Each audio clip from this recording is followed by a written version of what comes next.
Hello, welcome back to the Partovi Effect. My name is Mrs. Madi Partovi. And I'm Dr. Ryan Partovi. Whew, and I'll be completely honest.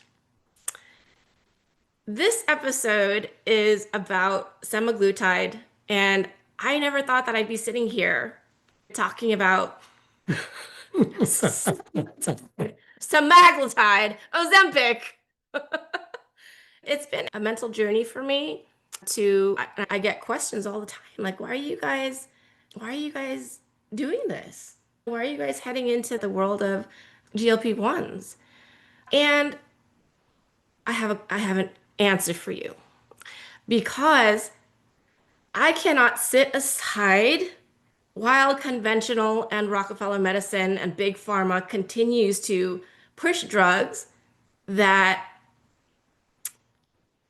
are marketed as the magic pill that's gonna solve everything, that's gonna make everything okay, that's gonna make you drop the weight really quickly without any side effects. Okay, and I promise that only a very short section of this episode will be like a Black Mirror episode. Okay? Because in doing the research and hearing from a lot of women about this,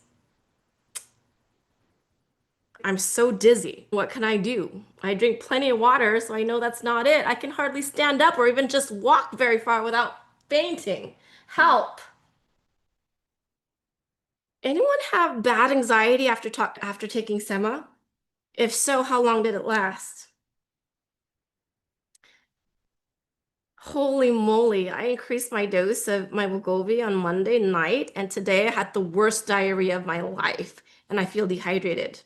I've been drinking so much all day, and I still just feel really yucky. I couldn't eat at all until dinner when I had some chicken noodle soup, and right after I was done eating, the diarrhea came back. This is miserable. Question for the mind hive. Is anyone else constantly cold? I've always run hot and even more so after menopause, but now I'm constantly freezing. Has anyone went from months of constipation to suddenly having diarrhea? I wasn't sure if it's a normal change. Like, is this just dystopian stuff or what? Okay. To me, it seems pretty straightforward, but from a clinician's perspective, it's like, oh yeah, Okay. There's you're more. taking a medication that totally rewires your gut. So, Okay, so another one. If and you not only that, but you're taking a massive dose of it. Okay, if you have a lot to lose, I'm talking 85 pounds, and are just starting, is it okay if you don't eat quite enough? This is literally day two. Most of this even felt forced. It seems like quite a bit of food too. I'm a binge eater, smashing 3.5 to 5K calories a day. I didn't really get what was different about them being on the semaglutide, though. They're normally a binge eater, but then they find on the semaglutide that they're what? I guess not like not eating. Not eating. Yeah, that's yeah. My fatigue is awful. I have zero motivation and I'm tired 24/7. So I'm 2.5 weeks in. So this is the conventional macrodosing injection protocol, okay, of Yeah. these various drugs. So I'm 2.5 weeks in the first week, and I did not want any food, but I did make myself eat, and now I'm thinking about is food. Is this normal? Yeah, if you're nutrient and calorie deprived, I'm sure it is normal. Yeah, and then this, I haven't seen below 190 in several years, and it made me tear up seeing it this morning. I don't know what I'm gonna do once my insurance stops covering in July. The whole insurance game. Week 7 here, I lost 20 pounds, and my struggle on shot day and 2 days after, I want to eat nothing. I have to force myself to eat one meal, and I don't sleep well at night, the night after a shot, and about 2 to 3 nights after.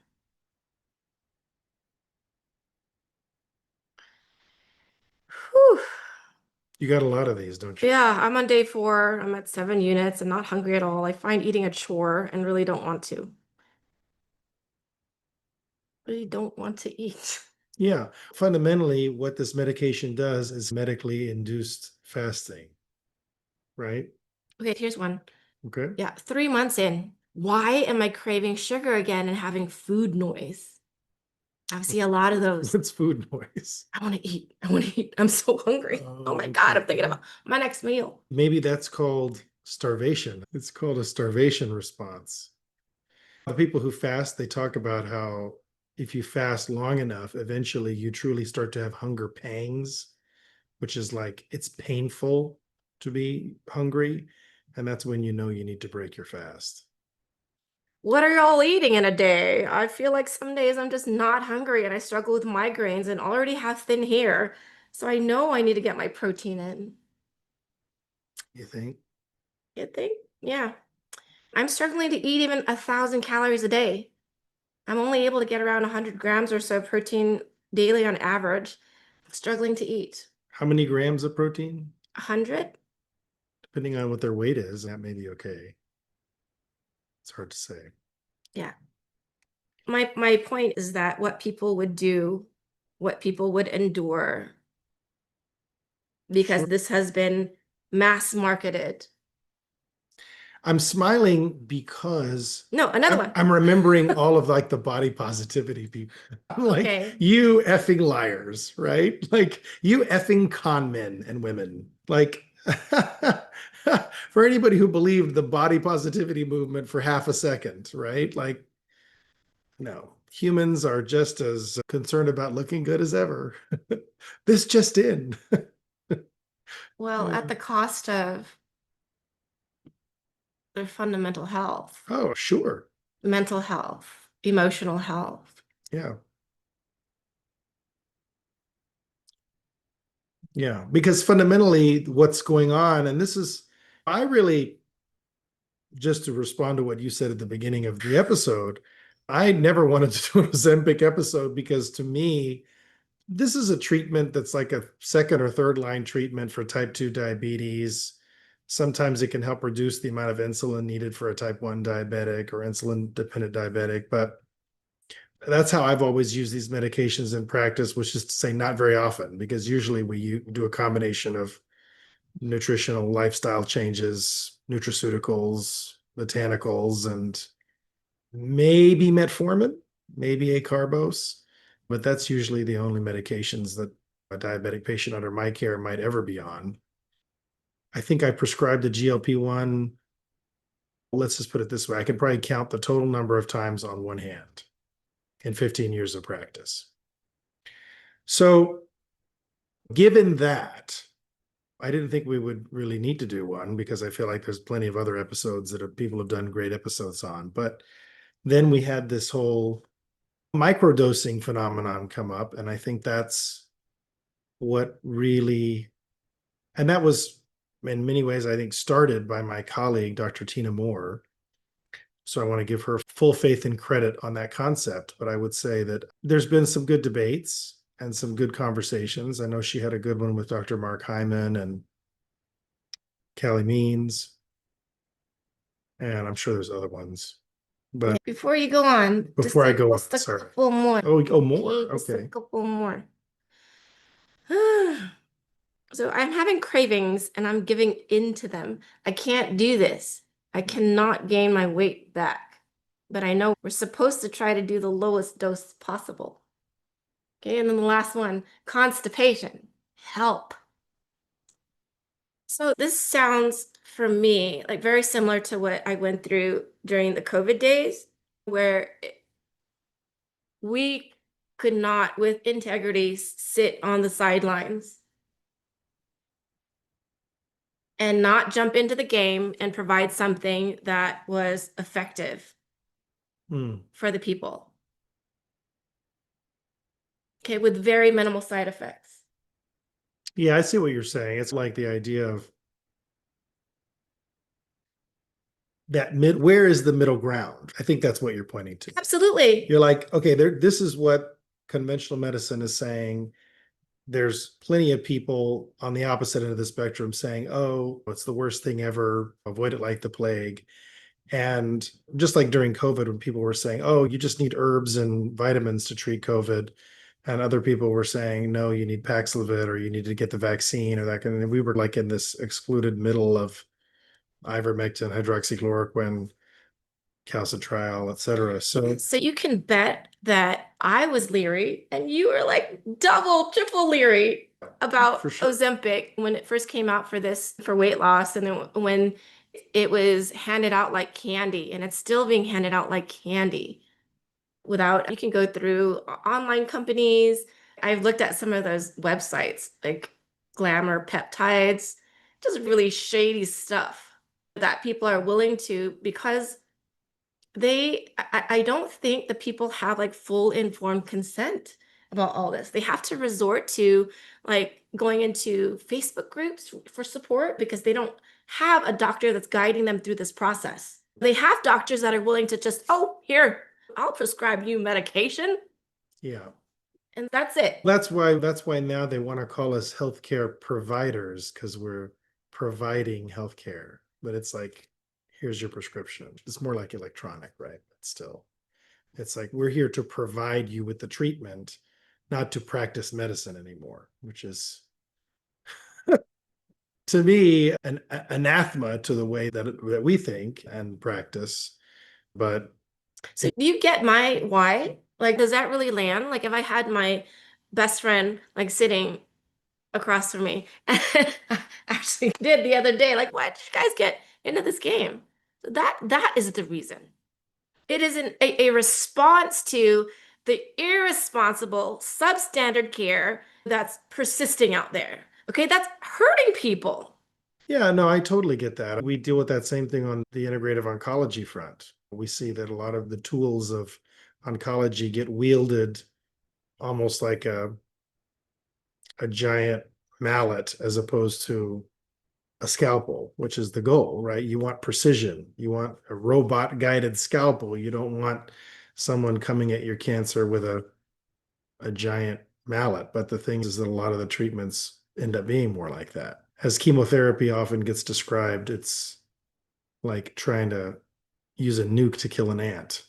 So, yeah, I think in many ways, the way that semaglutide and the other GLP-1 agonists are being prescribed and utilized by many people is analogous to that. It's more of the chemotherapy version versus like the sharp robotic guided scalpel version.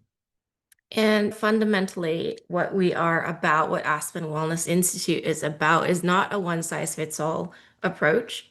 It is customized and tailored the person.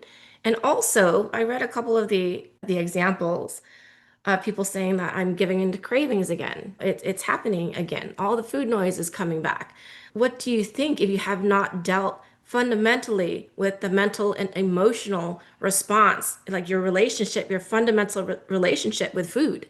Yeah, that's one of the problems with the conventional model in general is that it's like here is this very laser, that's the wrong word, but I would say there's this very, we're going to focus on this one molecular mechanism and we're going to put a treatment that just targets that one molecular mechanism. And it's almost like reductio ad absurdum writ large on a biological level. It's like we're going to reduce our intervention to one particular molecular mechanism and ignore the not just the whole body, but like the whole environment and past that people are bringing into the present and even into their future, and all of the ways in which those things are giving them who they are in the present, are giving them their health, their way of being, their way of acting, and So how, their well-being. yes. So how are we going to enter into this game honorably and keep sacred like the individual? I think we're not playing a game. That's the whole point. I'm like, no, I'm not interested in playing a Mm. game. Certainly not with patients' health or lives. And I think that that being said, like one of my professors, may he rest in peace, Dr. Jim Sensenig, was an old school naturopath who used to say, you're not a real naturopathic physician until you've been in jail at least once on behalf of the profession. He was that old school. But yeah, he would say, look, there's no such thing as a good and bad drug. There's only good and bad doses and good and bad uses. So that really begs the question of like, okay, so there's this medication. What's the proper dose? What's the proper way of prescribing it? And Yeah. that's something I think we're going to get into. So in i- as we began this journey, there's a lot of research that went into it. And beyond like demonizing the drug, right? So at which doses could it have benefits? Yeah.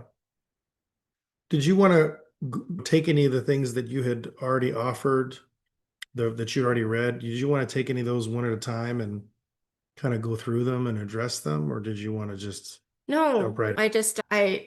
my point is that the way that conventional medicine is doing, it hurts people and they're left dealing with all of these side effects alone, like either alone or they're trying to navigate it, like go through it because there's some kind of prize at the end. But there's no prize. There's you have to be on this medication long term, and unless you really deal with like the root cause Hmm. of why you're eating the way you're eating and your metabolic dysfunction, your metabolic derangement, which has probably been happening for the past like 5 to 10 years, At least. at least for you to get to this point. Yeah. So I think what you're saying is if someone is using it just for weight loss and they're using it by itself in the absence of any other more of a holistic approach, then you can end up with not only side effects, but I think a lot of the just negative long-term effects because Right. you're not dealing with any of the underlying cause of the obesity to begin with. Regression, severe muscle loss, fatigue. You can't poop. Yeah. You can't poop. Yeah. If you don't You just eat, want to, if you don't eat, you're not going to poop. So that right? makes, Just want to remind people that the hospital rounds that you did, most of the people that came into the emergency room, like they really just needed to go poop. yeah, that's true. Yeah, I don't know about most, but I would say in terms of GI complaints, at least 8 out of 10 GI complaint that ends up in the ER are somebody who needs to go poop. And it's that bad. So, yeah, in fact, there was a doctor there who apparently is no longer there, but ended up going into holistic medicine. But she used to order a lot of enemas for her patients, which the nurses, of course, just loved because they were the ones that had to do them. But yeah, no, I mean, it's wild.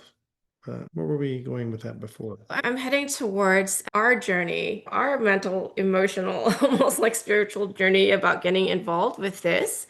And so we've arrived on the benefits of It's semaglutide. semaglutide. Yeah. Uh, Dr. Tina Moore, I love you, but you say it wrong.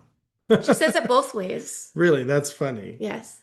I don't know why. Maybe she's changed. Maybe you looked at older things and she's realized, oh, wait, I was saying it wrong. And she's very possible. She's could have correct. That's part of being curious and being a good physician is you're willing to change your. But according to the manufacturer, I looked it up before this episode. So at what doses, at what microdoses could it be beneficial for people? And if we're also addressing lifestyle and genotype diet, and if we're focusing also on fitness, could it be the drop that makes the difference for you? Yeah, I think to me, what I've come to see it as maybe Oh, I just want to say drop because our program is the delivery is sublingual when you say microdosing. our program, what do you mean by that? You're talking about there's a baseline assumption there that you're making that our audience may have no idea what you're talking about because not everybody that watches and listens to the podcast is on our newsletter. So, Okay, we've developed a new program called Metabolic Microdosing. Okay, and included in the program is sublingual microdosing of semaglutide. It also includes addressing all the mental, emotional baggage that a person has, that a person may have with food and the way of eating and relationship with food. And it also addresses fitness. It's a comprehensive program. that, Yeah, holistic. yeah, holistic. Yeah, and I think that ultimately, when you look at the way that people often are around food, and especially around weight loss, the most important thing is going to be compliance and sticking with it. And we've seen that over and over again. And so the many times the most important thing is being able to stick with it. And that's something where I think if people have struggled with that, then the microdosing can help. I also think that if people have been doing all the right things and then they're struggling, still continue to lose weight. Sometimes there's an underlying metabolic issue we haven't dealt with, and obviously we have our wellness practice where we deal with those kinds of issues.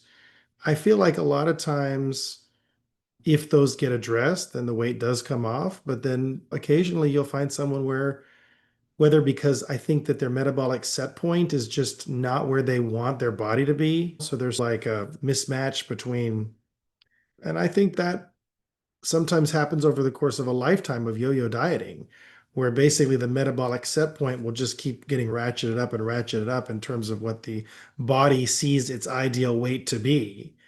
And there's very different, it's funny, there's a lot of different ways to address that. You can address it with things like hypnotherapy and guided meditation, and you can also address it with psychotherapy, and you can also address it biochemically. And this is one of the biochemical ways is with the microdosing or with semaglutide. But I think that the way that most people are doing it's like this, it's a brute force, whereas we're like, hey, this is a gentle nudge with the microdosing. Yeah. So today I'd like to take a deep dive into sublingual microdosing of GLP-1 receptor agonists, especially semaglutide, and gonna break it down for our community. Yeah. Yeah, it's really a new way of using this medication that's now become pretty well known. As we've mentioned, most people know it as either Ozempic or Wegovy. And there's been lots of news articles about the use of it in both weight loss and diabetes. And typically it's given by injection. And with the microdosing, we're not doing injections. We're doing tiny sublingual amounts under the tongue. And we'll talk about as we go along a little bit more about how that works and why we're frankly excited about it. Yeah. So, and we also have some questions. I don't know if you did you want to go over the questions or you want me to? So some of the questions that we've received from our community, does this approach work for people with mold toxicity or autoimmune illness? You wanna answer that now? Oh no, I'm going to answer these kind of things through as we go through, but I'm Okay. just Another question, isn't the oral bioavailability of semaglutide too low for a tiny dose to matter?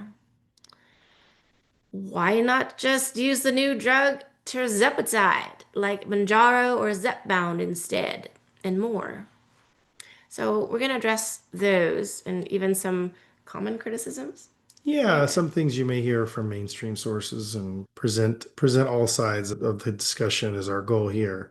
Create the new consensus. Can you tell them about that neat rat study? We will. Yeah, we're Okay. going to get into that too. So, as well as some insights from compounding pharmacists and other physicians that have been involved in pioneering this approach. So, yeah, I mean, I think that And the intention, the overall intention go ahead. is when I was sitting across from my friend the other day, we are going to put you, the patient, at the center of this discussion. And it's about exploring an option that might empower patients who couldn't tolerate the big doses, or who want a more gentle, personalized path. Yeah. Or who would never touch the stuff in the injectable form, but maybe have plateaued in their weight loss efforts and are looking for like, okay, what could help me? What would be the next step to gently move me through this plateau? Yeah, great. So I think first of all, we have to start by talking about what is a GLP-1 agonist. So GLP-1 is glucagon-like peptide 1, which is a hormone produced in the gut, especially after we eat, and it regulates our metabolism. So for example, GLP-1 signals to the pancreas to release insulin, helps control blood sugar, and then it also has effects on the brain to reduce appetite. So essentially, it's one of the hormones that tells you that you're full, you should stop eating, and it actually slows down how fast your stomach empties, which means you end up feeling fuller and your blood sugar levels stay steadier. Does that make sense? Yeah, it's like the hormone that politely pushes your plate away when you've had enough. Yeah, definitely. Exactly, actually. So the GLP-1 receptor agonist, which is what these medications are, anytime you have a hormone agonist, it's going to be a drug that mimics a particular hormone, typically. So, or neurotransmitter or something like that. So an agonist is a medication, GLP-1 agonist is a medication that mimics natural GLP-1. It's not the same as GLP-1 because if you were to take something that was the same as GLP-1, because it's a peptide hormone and peptides just get digested into amino acids in our gut, it's going to get immediately digested. So they have to modify it to resist digestion. And so semaglutide is one of those medications. It binds to the same receptors that your natural GLP-1 does, and it suppresses appetite, reduces food intake, slows that gastric emptying so you stay full longer, and improves insulin secretion while reducing glucagon release. Now, here's what's interesting though, is that even though it enhances insulin secretion, which is going to stabilize blood sugar, over time, because my first question was, what about somebody who's insulin resistant? Isn't it just going to raise their insulin and it's going to make things worse? Interestingly enough, no. Over time, it actually lowers fasting insulin because it's improving insulin sensitivity. It's not immediate, but it does actually do that over time. It's one of the more long-term effects of it. So for practical purposes, it's making you feel less hungry. So it helps you eat less, stick on whatever regime you're doing, and then also keeps your blood sugar in a healthy range, which is typically what I would have prescribed it for many years. So you touched on this earlier. Semaglutide was originally developed for type 2 diabetes because of blood sugar effects, right? So it started as a diabetes medication, and in fact, Ozempic is the diabetes version. Wegovy is the one that they're now marketing just for weight loss. But doctors, we pretty much noticed pretty early on that patients would lose weight on it. In fact, one of the reasons, so I only prescribe for non-insulin dependent diabetics in my practice, I only prescribe medications that are either weight neutral or help patients lose weight for diabetes. I've never prescribed a drug that increases the weight of the patient because it just doesn't make sense to me. If you have a type 2 diabetic, you want them to lose weight because they're typically always at least overweight. And you want something that either improves insulin sensitivity or again is neutral. And so this was useful when it came out because it was like the third class of medications that we had that actually did help people lose weight and did improve insulin sensitivity. And that ultimately led to additional trials for obesity and trying to help people lose weight. And they tested it at escalating doses. And ultimately, that led to the version that's Wegovy that's approved. And that's at the 2.4 milligram weekly dose. Just a weekly injection, the way it's typically prescribed. And as we've seen, and I think most people have seen by now, it's been a game changer in weight management and the whole bariatric field, frankly, because people are often losing 15% or even more of their total body weight in the trials, which is really unprecedented for a medication. Prior to this, I think the most we ever saw from a medication was like maybe 10 or 11%. So it's like, and those were, I think, maybe even had more side effects, ironically enough. We're talking about things like phentermine and orlistat and things like that, which they didn't really work very well and they had a lot of side effects, even more side effects, I would say. And it's gotten to the point where, we now know these drugs, they're household names. Every social media, celebrity news, you hear about them all the time. Yeah, I would assert that almost everybody has heard about Ozempic. The marketing is strong with them. And people that we've known for years, it's a little surreal. And You can just kind of like, oh, Ozempic that have been overweight for years, and then all of a sudden, within like a 2 to 3 month period, like whoop.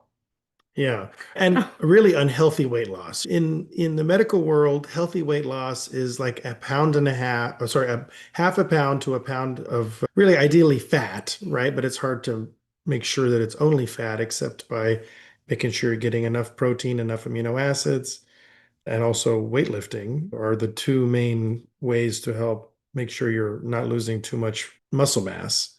But really, we look for a pound to a half a pound a week.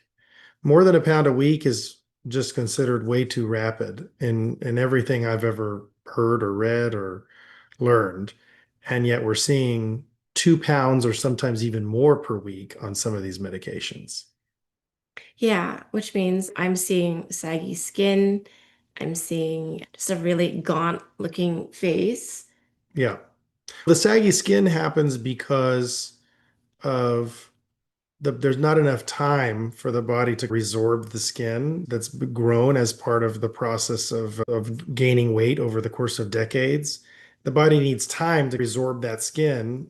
And if it doesn't have it, if it's super rapid weight loss, you're going to get that whether it be through a gastric bypass or whether it be through one of these medications. Yeah, and one of the main complaints with women is that it's making them look much older. And I wanted to talk about the fat in the face part too. That's very common with fasting. People who are on super low calorie diets or who do too much fasting, they will often lose facial fat. And facial fat is one of the main ways that you stay looking young, right? So one of the dangers of prolonged fasting or too low calorie diets, which is what can happen on these super high doses of these milligram doses of semaglutide, you end up with a lot of days where you're either not eating or you're eating just not nearly enough. So certainly not enough protein.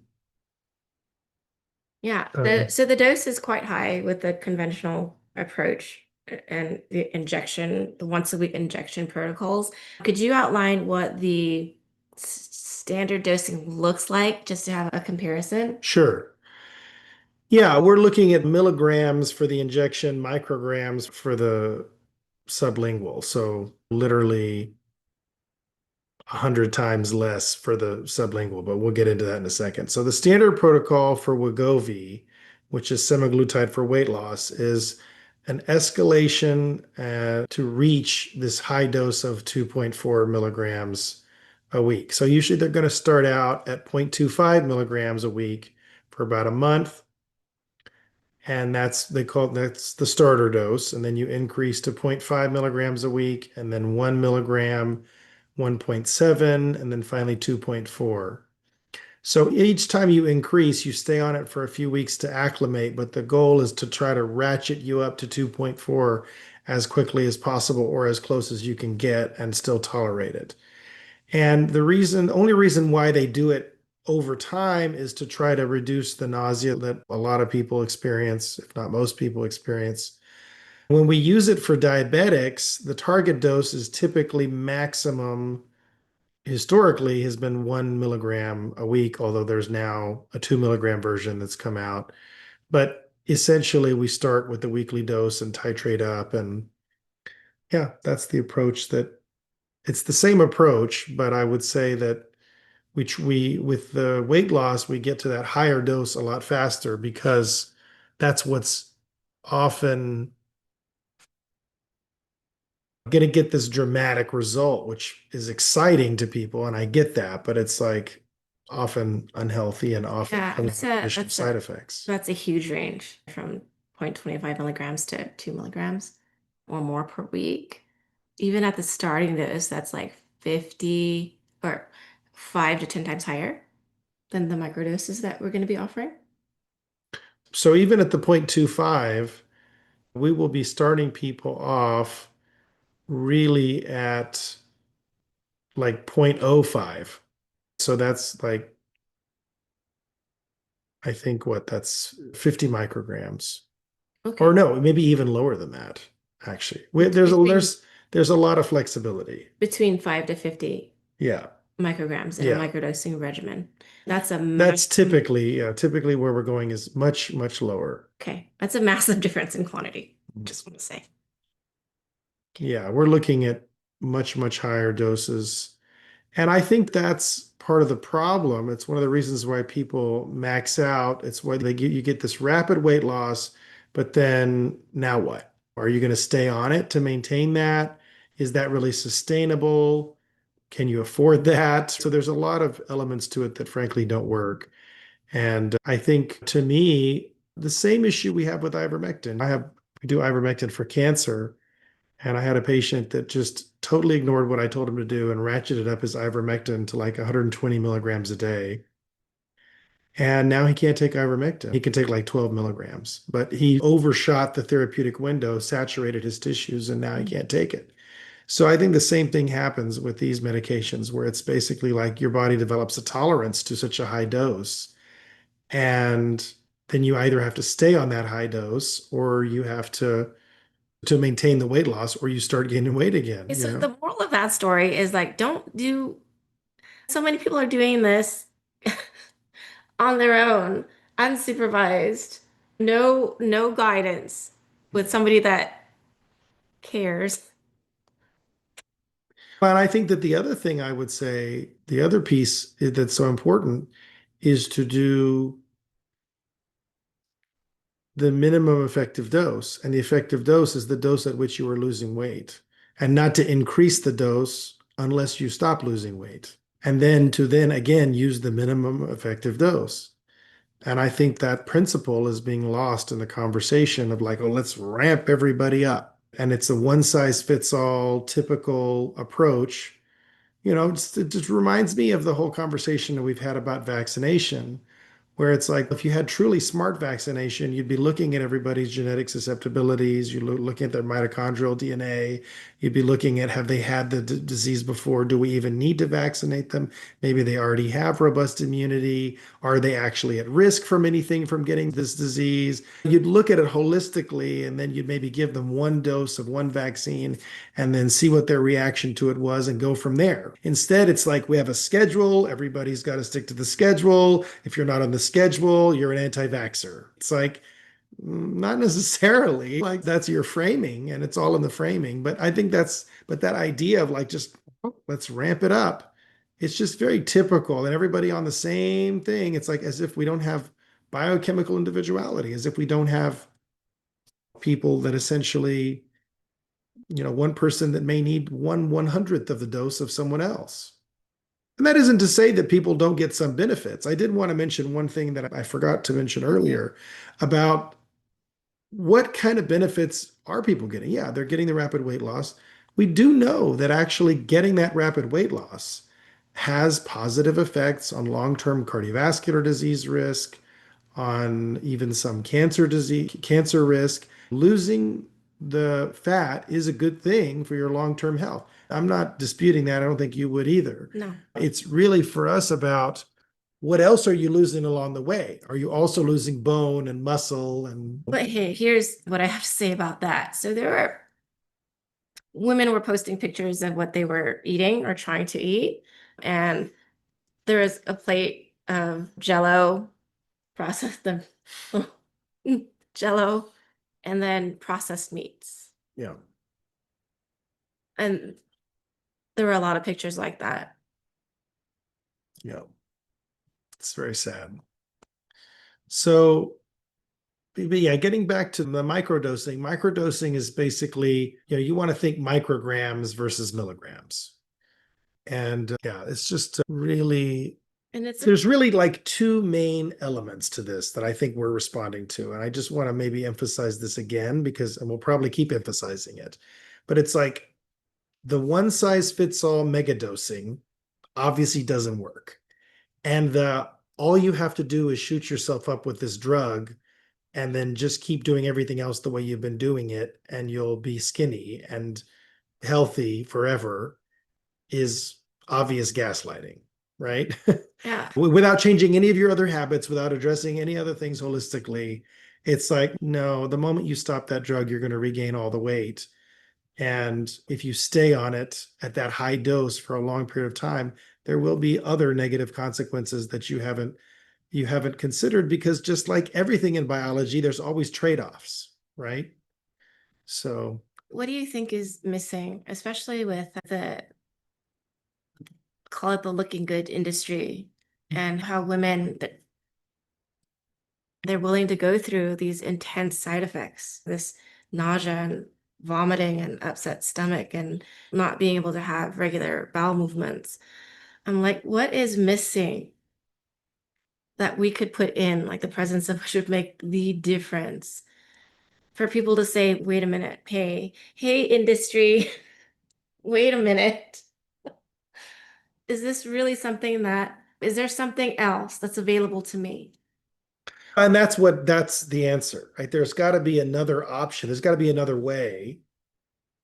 There's got to be another way. And there is. And I think that this is where we've landed on this, I think is probably the sweet spot, which is, let's not throw the baby out with the bathwater and say that these medications are never good or not useful at any dose, but rather to find out when and where and how, and then also combine it with everything else that we would normally do to help people lose weight. Yeah.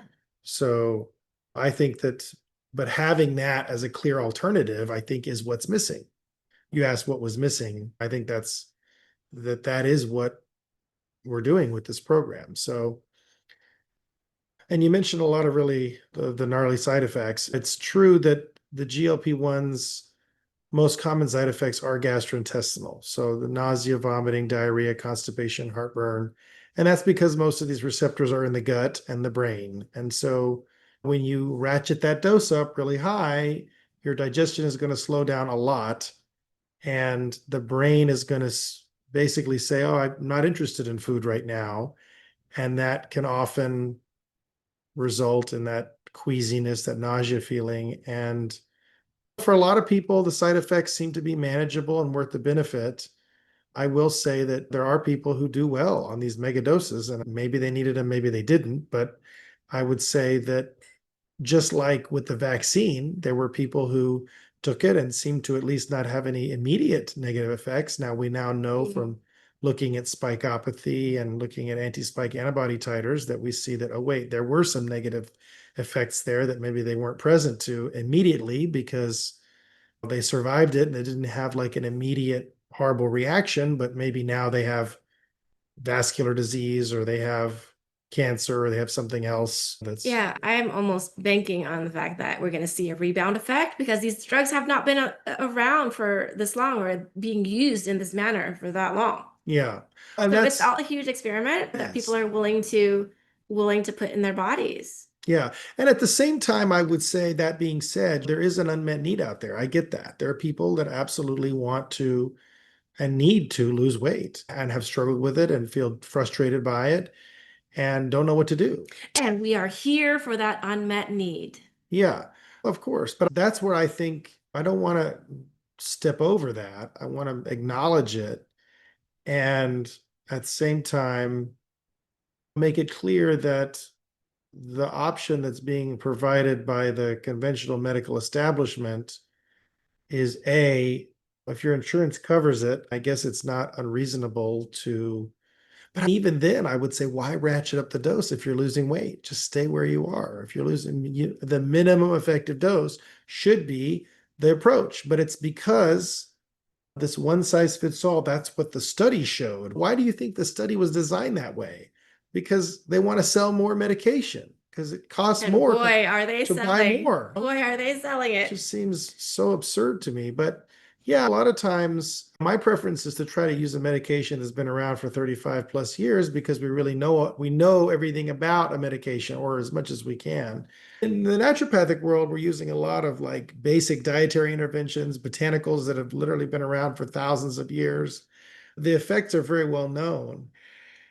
With medications, we consider the 30 to 35-year range to be acceptable in terms of what we know about the medication. But the newer drugs, I think, to me, caution is indicated. So precautionary principle says, again, use the lowest effective dose for a medication that we're not really sure what all the downstream effects are going to be yet. Yeah, so here's where we're going to set the stage, okay? There's efficacy at high doses, but stupid side effects, okay? So the twist of today's episode is microdosing semaglutide. We're going to take a deep dive, particularly via the sublingual method. Yeah. Okay. So what do you mean by microdosing?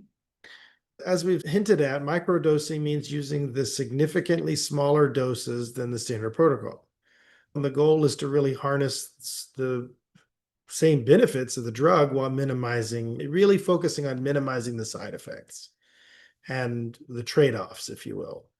And so we're literally talking about fractions of the usual dose, sometimes an order of magnitude or two lower, which for those who don't remember that part of their algebra, that's anywhere from 10 to 100 times less than the standard dose.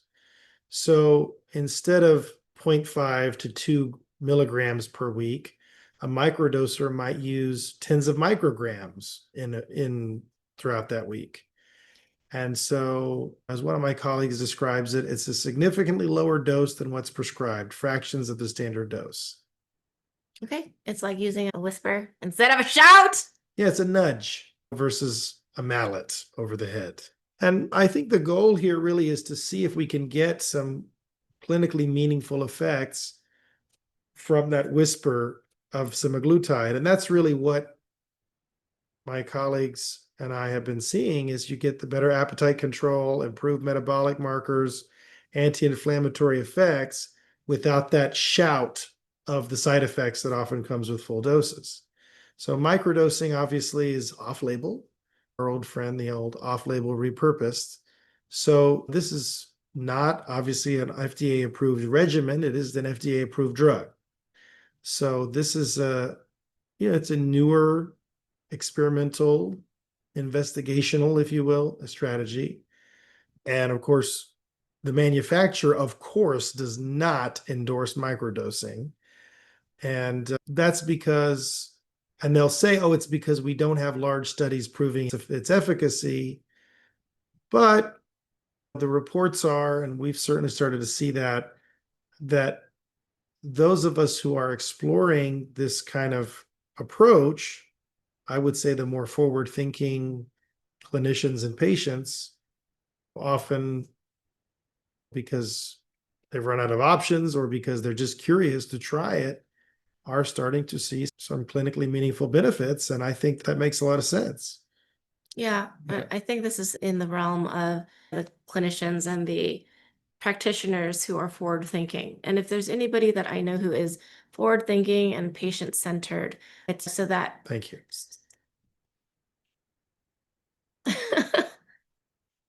Yeah, and the reality of the matter is that some patients just can't tolerate those full doses. Yeah, I was gonna say that I brought back to like the COVID days when I did mention ivermectin to you, and then I said, hey, we have to do something. And when I brought this up initially, you said you didn't want to touch this with a 10-foot pole. I did say that, yes. Okay, so there was a lot of not only research that you did, but that forward thinking that has you like put yourself on the line for people. It reminds me what RFK Jr. says, which is like, look, I am amenable to sufficient evidence. If there's sufficient evidence that something is working, even if I think that it shouldn't work based on my model of the reality of the world, then I'm willing to reconsider my model. Maybe my model is incomplete. So thank you for doing that. Sure. Sure. Based on something that, yeah, I said, husband, I want to do this. Yeah. No, yeah, that's exactly how that went down. Yeah. Thank you. So Yeah, it is we are on a new frontier. that's true. And it's fundamentally a frontier that is more personalized than anything that you're going to find from the conventional establishment in this regard. As we've mentioned, people have different strengths and susceptibilities. A dose that's effective for one person may be toxic for another. So the reality of the matter is that using this microdosing method as off-label strategy to personalize the GLP-1 dosing in pretty much any case, I would say, is going to improve how well they're tolerated. It's absolutely going to prevent overtreatment and definitely reduce the cost of the medication. Again, for somebody who's paying out of pocket for it. If your insurance covers it, well, There's so many. I would just say if your insurance covers it, use the lowest effective dose would be my advice. But if your insurance doesn't cover it, do microdosing first because it's going to be a lot more affordable. So there's a lot of stories about it being covered initially, and then they're not covering it anymore because people are not within that range. Yeah, and then it's like, okay, what am I gonna do? There's a lot of that. Right. What am I gonna do? Yeah. I can't afford this. That's a really good point. So basically, if you fall into the obese range of BMI, your insurance is going to cover it. But the moment you lose the weight, now you're no longer obese, but you're just overweight. You're still not normal weight, but because you're not obese, the indication of the drug is it was approved for obesity. If you're no longer obese, too bad, it's not covered anymore because it's now off label because you're no longer obese. You think, oh, that's a good thing. But the problem is that then the moment you get off the medication, you start gaining the weight again because you've not changed any of your habits. And then as a result, you just end up right back where you started. But then it's even harder the second time around because your body has become tolerant to some degree to the medication. So instead of that one size fits all approach, we believe that certainly I believe that adjusting to find the lowest effective dose for the individual is the best strategy. And obviously, it's going to ultimately, I think, be cheaper, especially in the long run. And we have a great allied prescription fulfillment service, Natural Med Choice, that this video is sponsored by Natural Med Choice. No, I'm joking. But I would say Natural Med Choice is basically able to essentially work with compounding pharmacies around the country and find really great high quality US based pharmacies that do compounding and will make the sublingual and can offer it at like a standardized price, which is really great too, regardless of how much you weigh or any of that stuff. Okay. Okay, so it totally makes sense. It reminds me of other areas of medicine where you find like the sweet spot, right? There's low dose naltrexone for Right. autoimmune issues. So a tiny dose of a drug that's high dose for other uses. So microdosing semaglutide fits that idea. You Right. start low, you go slow, and you maybe stay low if it works. Right. Yeah. No, exactly. With low dose naltrexone, we're literally using, again, it's a microdose because it's 100 times, 50 to 100 times less than the standard naltrexone dose, which is used for opioid withdrawal. But it turns out that at that sort of very low hormetic dose, hormesis is like the idea that we'll say a toxin at a very low dose actually creates more healing than it does cause damage. And not that these are toxins, but basically that's the idea here is that if you can use a low enough dose, it's still going to be doing beneficial things, but you're not going to overshoot and have all the side effects, which are the side effects really come not because it's like, oh, this medication in certain people are definitely going to get these side effects regardless of the dose. No, the side effects are an indication that you are at too high of a dose or at least too high of a dose for your body right now. Because this medication is so potent, just like naltrexone, right? You can actually, oh, and I didn't finish explaining that. With naltrexone, you get a little bit of naltrexone and it actually improves your body's own production of opioids. So it's an open question. I mean, I'd be curious to see if we get some research on this front in the next 5, 10 years, whether it might be possible that with these low doses, with the microdosing, we may actually see some of the body's own its body's own appetite regulation and insulin sensitivity regulation and that kind of stuff actually kick in and upregulate as a result of the low dose GLP-1s. I think it's very likely. Yeah. So some people they try to do microdosing with injectables, just do only a few clicks with the injections And there's this whole trend about click charts and how to dial tiny doses with the pens. But we think sublingual is just a lot more approachable. A lot of people don't like needles. A lot of people don't want to be injecting anything on a regular basis. And the sublingual route is definitely one we've used for a long time with a lot of different hormones and certain nutrients. But the delivery method that we now have available for these peptides, because historically, again, peptides, we couldn't do peptides orally at all, even sublingually, because the absorption wasn't fast enough that you were going to, the peptide would basically get into the gut and it would just get digested. So now we have these new sublingual carriers and vehicles that will allow that absorption and it's faster. We'll talk more about that in a minute. But Yeah, so we're yeah, transitioning into why under the tongue. Okay, and I think a lot of our listeners, a lot of our community are really curious. Semaglutide isn't normally just a pill that you swallow, although I think there once existed like a big old pill that you swallowed that you had to take in a special way. So what is the advantage of sublingual microdosing versus just taking a small pill or a tiny injection? yeah, so that's a great Sorry. question. The main issue, like I mentioned, was the peptide drugs are really notoriously hard to absorb if you swallow them. So if you swallow semaglutide, your stomach and intestines are just going to destroy most of it, and very little of it will get in the bloodstream. So even under ideal conditions, the oral semaglutide, you're only going to get maybe zero point 0.4 to 1% of it to get digested. So that means greater than 99% of it is never even going to get absorbed. And so that's why they had to create that oral tablet, Ribelsis, that's 14 milligrams. Yes, 14 milligrams taken daily to get a similar effect as the 1 milligram weekly shot. So they have to overwhelm the gut barriers with brute force and this absorption enhancer in the pill in order to get it through. Wow. That's almost 100 milligrams a week. Yeah. What? Yeah. Well, it points to how inefficient the gut absorption is ultimately for that particular molecule. And that's under perfect conditions, empty stomach. So, if we tried to microdose by swallowing orally tiny amounts, it would be too low to matter. You'd be really absorbing practically nothing. But sublingual under the tongue gives us an interesting option because when you put a drug under the tongue or even inside the cheek, you can cheek it, it can diffuse through the mucous membranes there and get directly into the bloodstream without going through the stomach and the liver first.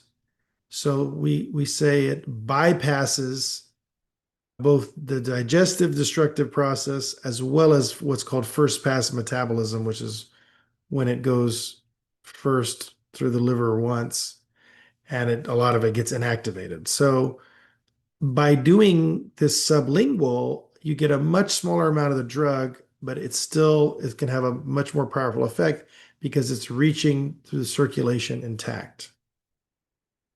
So, friends, it's like finding a side door, okay, instead of like brute force going through the front door where there's like a bunch of security guards, and the security guards are like stomach acid and enzymes, and they're there waiting to beat you up. Yeah. Okay, so under the tongue, it sneaks into the bloodstream more directly. Yeah, in a way it is like a workaround. That's a good analogy. So sublingual delivery has some challenges. To some degree, our oral mucosa is also designed to keep things out. So you have to formulate the drug in a way that it can penetrate, and that's where the compounding pharmacies have just really stepped up to help formulate this in a way that it can. There's a specific vehicle, which is like the base of the medication that it's put in, which is called Submagna Sublingual, and it was developed by Professional Compounding Centers of America, PCCA, specifically to enhance sublingual absorption of large molecules like semaglutide. So it's this kind of special suspension that helps the peptide permeate, go through the mucosa, and then stay in contact so that it's not going to be absorbed as easy or it's not going to go down as easily as well. So it's going to stick to the mucosa and then go through the mucosa. Submagna. It sounds like a superhero name. Yeah. So I know that Harbor, Maybe a sidekick name, I think. maybe. Yeah, it's a Harbor compounding pharmacy. It's one of the biggest compounding pharmacies, I think. Hi, honey. Oh, okay. Her sweet, precioso just woke up for a moment. And what was I saying? I'm so, Well, before you go on, I yeah, wanted to just mention compounding pharmacies, just for those who may not remember our previous conversations about them, or maybe who haven't seen our previous videos. Compounding pharmacies are basically, if big pharma are the bad guys, small pharma would be the compounding pharmacies. These guys are the ones that literally are able to make medications in the pharmacy, customize them, do them in the right way at the right dose for the particular patient. And they're usually family run and family owned. There's some that are a little bit bigger than others, but yeah. and most of them didn't politicize ivermectin at the time. And Right. yeah, were our allies. Yeah. And I would say also, big pharma is constantly trying to regulate them out of business. They would rather compounding pharmacies go out of business. So, Yeah, there was a recent regulation, right? That compounding pharmacies can't compound. oh yeah. So with semaglutide, they're not allowed to do it in the exact same injectable way as the commercial product. They can, but that doesn't affect us for microdosing purposes. But it shows you how big pharma plays. They play dirty. Yes. Okay. Yeah. So Harbor Compound Submagna. You Submagna. said the Yes, Harbor Compounding Pharmacy is one of the biggest compounding pharmacies. They use that base for their sublingual semaglutide, and they even claim that it has something up to like 10% absorption as opposed to like 1% orally. yeah. So they publicly shared some figures using the Submagna sublingual formulation, and and you're right. I mean, they indicate you might get something on the order of 10% absorption sublingually versus the 1% if you just swallow the tablet, which is a huge improvement. And it means that a zero point 0.5 milligram sublingual dose could deliver as much active drug in your system as a 5 milligram swallow dose. So it makes that idea of lower dosing more plausible. Does that make sense? It does. Yeah. They Harbor also noted that with sublingual semaglutide that the levels can peak in as little as 30 minutes, Yeah. which is much faster than the oral route that You, takes you've been doing your research. hours. Yeah. That's great. Yeah. So look, this is definitely a smoother. Who doesn't like smoother, right? Yeah, Less extreme absorption profile. right. Absolutely. Fewer wild spikes and drops, and that could be a more stable effect. Yeah. And we call this pharmacokinetics. That's like how the drug is metabolized by the body. And so when you inject semaglutide under the skin, it's formulated to absorb really slowly, which is why one shot lasts a week. So the injection peaks around 1 to 3 days post dose and has a long tail. With sublingual, especially at microdoses, you get a quicker entry and likely a more daily cycle. So think of this as like short acting versus long acting. Sublingual microdosing is typically then going to be done either daily at the high end, or we usually start out with the twice a week and then gradually maybe increase it if need be versus the once a week. So, yeah, typically going to start it out twice a week and then increase as needed. But I think that fast onset peak of 30 minutes means you take it in the morning, you get curbed appetite maybe for the whole day.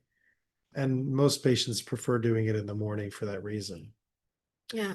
unless you want to have a big breakfast for some reason. I don't know. Probably not if you're trying to lose weight. Yeah, so thank you for that acknowledgement because I have been doing quite a bit of research, listening to various podcasts and doing a lot of reading even before approaching you with this idea. True. Okay. And I just find the science. So what I'm really saying is that I had to champion my own blanket judgments and my own just taking a look at, okay, where and how can this actually be beneficial? Yeah. So I find the science really fascinating. Yeah. And I really want you to talk about the rat study. Okay.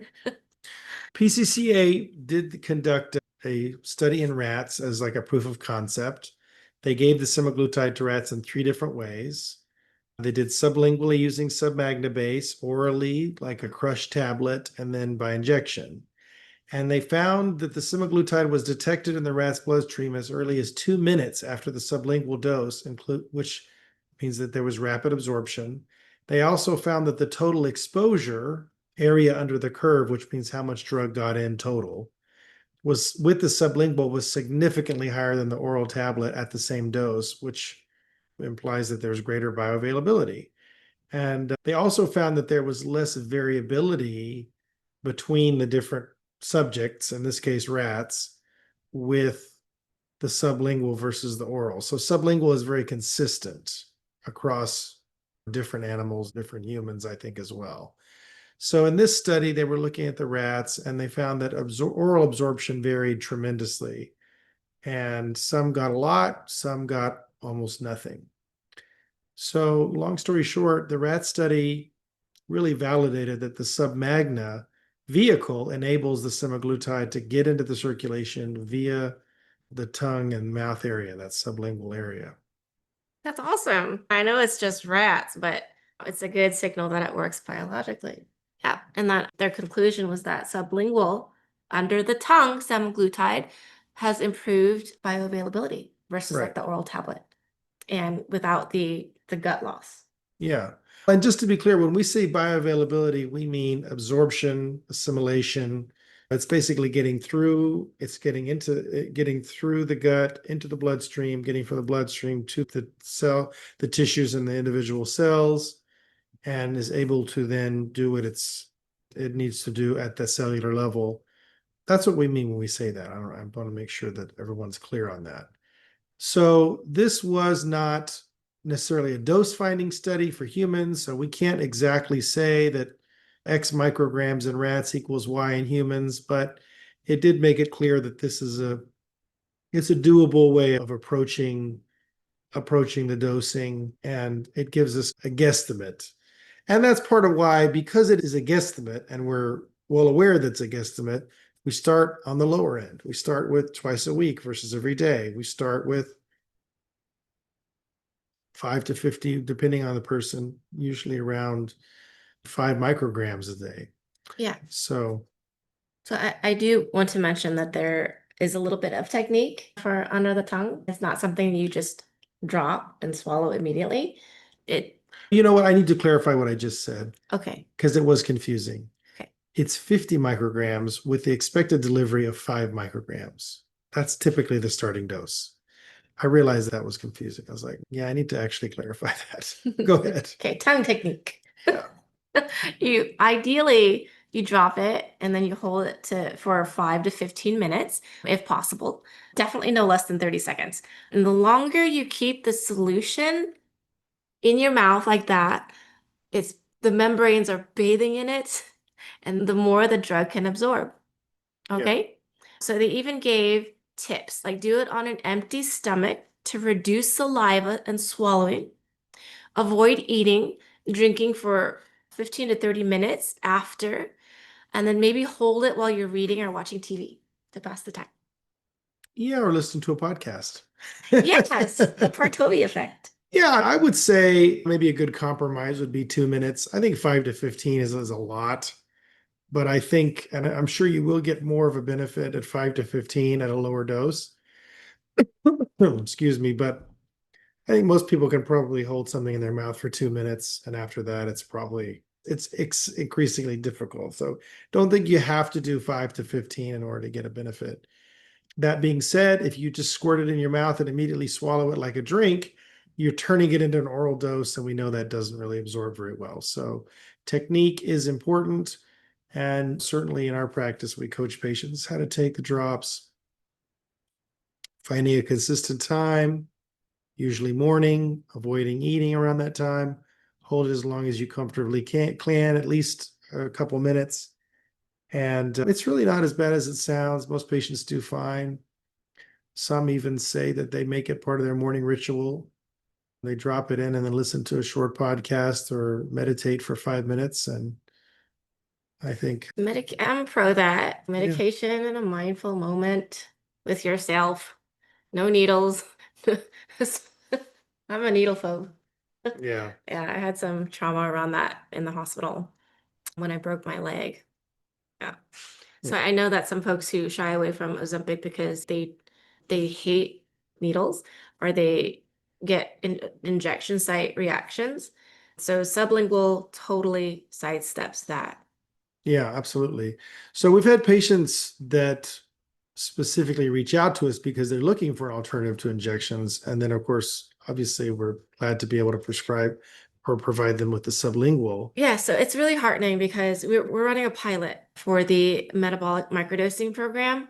And most of the people who have registered and signed up for it, they already have great habits. They have great fitness habits. And it's just that 20 pounds that they just can't seem to get rid of. And they've been afraid of the injections. They just wouldn't go anywhere near Ozempic. So when this came about, oh, okay. Yeah. Yeah. So for those pilot participants, thank you for your trust. Thank you for being part of the Aspen Wellness Institute community in such an extraordinary and powerful way, an engaging way that you're willing to go on this journey with us. You're willing to take a look holistically your relationship with food. Yeah, I love that. I love that. I'm so excited for you and for us. This episode, by the way, is sponsored by Aspen Wellness Institute.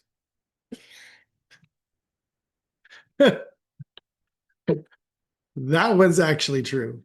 But anyway, that's the name of our practice. So, yeah, absolutely. I think it's great that people are willing to throw their hat over the wall and say, "Hey, let's give it a shot." I think that's the only way you actually transform things in life is being willing to Yes, and I'm take the plunge. excited because I'll be able to guide people through and teach mind work and support people with clearing their baggage, maybe years long, maybe just all those years that have led people up to any metabolic dysfunction. We're going to really take a look at that. Yeah, we're going to take a deep look at that and we're going to address that like head on. And I love that kind of work. Yeah, and you're great at it. Thank you. All right, getting back to the sublingual Ozempic, I would say, or semaglutide rather. The nice thing about that I wanted to make sure we mentioned was that just it provides a lot more flexibility in dosing frequency, which we get into now, and really see what is typically the dosing, what does it actually look like specifically, and then what kind of effects do we commonly see at the lower doses. We touched on the fact that the standard dosing for weight loss is hundreds or thousands of micrograms a week, which is to say it's in the milligram level. So 2,400 micrograms or 2.4 milligrams per week is the target Wegovy dose. Microdosing protocols using much lower numbers. So concretely, typically patients will start at 50 micrograms, which is 0.05 milligrams per week, or maybe twice a week for a few weeks. And then if they're really already starting to lose weight, they're already feeling better, less inflamed, everything, keep them there, right? If not really noticing anything after a couple of weeks, no weight loss, nothing, no changes, then we go ahead and go up to 100 micrograms. And the nice thing about it is it's like literally we go from zero point 0.1 mil of the solution to 0.2 mil of the solution, right? Or we go from 1 drop to 2 drops if we're doing the droppers. And then we can just gradually titrate up. And each of these, even if you're doing many different mini drops, they're still going to be less than one injection of the typical starter dose. So some people, maybe other practices use a little bit more. And certainly there is that option. But we always start people off low and slow. That's my philosophy when it comes to anything. Again, lowest effective dose. So, and then you have the option of obviously increasing it all the way up to as high as you need to get results. But the idea is to gradually increase it and to increase it under the guidance of a physician to help you figure out, do we need to reformulate? Do we need a higher concentration? That kind of thing. So, Under the guidance of a physician. yeah, I think that's something that we're seeing more and more. We talked a little bit about that earlier, but I just think Yeah. that it's wild that people, and I get it, especially with the advent of AI and the large language models and the sense of like, oh, I'm just going to go ask AI what I should do with this medication. I'll just follow its protocol. AI makes a lot of mistakes. I would just tell you, you may not, the thing is, if you're not a doctor, you're not going to notice the mistakes that it makes on medical stuff. But ask it questions about something that you're an expert in, and you'll see what I mean. So, the other thing I would also just say is that the way you ask the question matters. And so, like, as a doctor, I'm going to ask questions about medical stuff differently than how you will ask it. And so I'm going to get different answers. And the answers are only as good as the questions. So, Yeah. So I just want to simplify that microdosing might involve tens of micrograms per day or a few times a week. yeah, usually starting out a few times a week and then gradually increasing. So it's adding up to maybe a couple hundred micrograms a week, whereas the standard treatments are hundreds to thousands of micrograms in a single weekly shot. It's literally like a tenfold difference. Right. Or more. That's super wild. It's like comparing a little sip, or how our 3-year-old would say, a little hip of medication to checking a big glass. Yeah. So I think the most important thing to note, because it's probably right there for a lot of people, is what the big question is like, are you really getting any benefit from these tiny doses? And absolutely, because the mechanism that semaglutide is, or by which the GLP-1 agonists support weight loss and frankly other effects as well through appetite suppression doesn't necessarily require that maximum dose to start working.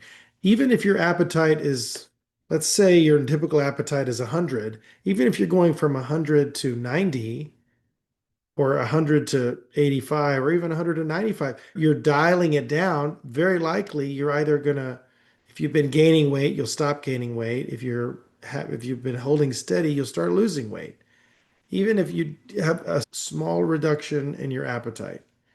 You don't need that maximum dose. So, long story short, even at these low doses, the semaglutide is going to help dial back down your appetite and begin the weight loss process, or at least help you stabilize your weight. If you've been ballooning up, it's going to help stabilize. And then we may have to, if you've been ballooning up, we may have to go a little bit higher to get the weight loss. But meantime, we're going to be addressing why it was that you were ballooning up, right? Like, why were you gaining all that weight? It's either eating the wrong foods or doing the wrong kind of exercise or not enough exercise, but it's usually the wrong foods, Yeah. and especially too much of the wrong foods, of course, but it's usually the wrong foods. Nobody becomes obese by eating too much broccoli. So it's like We're going to be addressing all of that yeah, in metabolic microdosing in our program we do. pilot. Yeah. And I just want to really emphasize that the side effect profile is dramatically lighter. Okay. People have the right not to go through these intense side effects. And you don't have to. Yeah. You don't have to. Okay, so I'd like to ask of what you've observed in the sense of side effects when it comes to microdosing. Yeah, microdosing is just super ridiculously well tolerated. You keep the dose low, you ramp up slowly, again, low and slow. The nausea, the bloating are either kept super minimal or just completely avoided. Harbor Compounding actually notes in their sublingual formulation, it may minimize common GI issues such as nausea and bloating compared to injections. So that's even in their literature, and we've seen the same. There may be a hint of nausea at the very beginning for extremely sensitive people, but it typically dissipates in a day or two, and then it's much milder, much more tolerated. Maybe have a little ginger, and it will offset that. Or you can do a little stimulation of pericardium. Is it pericardium 5 or 6? Do you remember? Anyway, it's an acupuncture point or acupressure. It helps with nausea. Don't hate Five. me. Yeah, I think it's 5. That's what I think. But if you're a TCM person, don't send any comments about that. It's been a long time since I've done acupuncture. Anyway, so most patients on microdoses tell me they don't feel like they're on a medication. Maybe that their cravings are down a little bit, their energy is actually up. So, yeah. Yeah, that's fantastic. Mm, There were, you only got a tiny little bit of the horror stories in the beginning. Real horror stories. Yes. Wild. So microdosing could be a gentler introduction, perhaps even a phase one for somebody who eventually wants to go higher. It's like getting your body used to it on a very low level. And the beautiful thing about the sublingual microdosing is it does allow you to eventually go higher without having to mess around with needles and without overshooting your therapeutic window by jumping up by 250 micrograms every time you increase your dose. You can go up by 10 micrograms every time you increase your dose. So I think it's using it as a way to titrate and have this extended gentle ramp. And then you reach a point where it's like, oh, it's working. Great, stay there. If at any point it stops working, you can start to increase again. But yeah, there's no doubt that it reduces the risk of side effects. Yeah, trade-offs, right? Biology, there's trade-offs in biology and often in most parts of life. Sometimes it does take longer to reach a full therapeutic effect. So, for someone who maybe has been ballooning up, as we mentioned, it may be that initially what they see is that things start to level off for a little bit, and then we have to keep gradually increasing it in order to start to see weight loss. So, and again, that's all facilitated by the healing their gut and tidying up their diet. And but then of course there's people who want to just stay at low doses, and that's the next thing I want to talk about is there's people who take the low doses for other things other than weight loss. And we Yes. focus a lot on weight loss. So we really need to talk now about the benefits and uses of the microdosing beyond just Yeah. the weight So management side of how things. would people take this if they're interested in? Oh, and we should put at the beginning of this episode that for those of you who don't have to any weight to lose, jump forward to this point in the episode because I think that you will see benefit from it. But I would say that it's the conversation up till now may not have been as interesting for you. Yeah, so there are longevity and anti-inflammatory angles to this. Yeah, exactly. So in our circles, integrative, holistic, natural medicine world, there's actually quite a bit of excitement around the idea that GLP-1 agonists actually do more than just help you lose weight. So it turns out that at lower doses, they have the subtle effects on metabolism and inflammation that we believe and we hope likely contribute to overall health span, which is to say how long you stay healthy over the course of your life. So let's touch on a few of those. Anti-inflammatory effects. So the research on GLP-1 agonists is that they actually reduce markers of inflammation, like C-reactive protein and also interleukins, which are the cytokines, which are like the chemical messengers of inflammation. Semaglutide has shown modulation, so it can usually turn down, sometimes can turn up if we need to with an infection, but usually it's turned down inflammatory pathways. And that's one of the reasons why it can help in conditions like fatty liver and also reducing cardiovascular disease risk. So microdosing helps you tap into those benefits without aggressively pushing the weight loss if that's not something you necessarily need.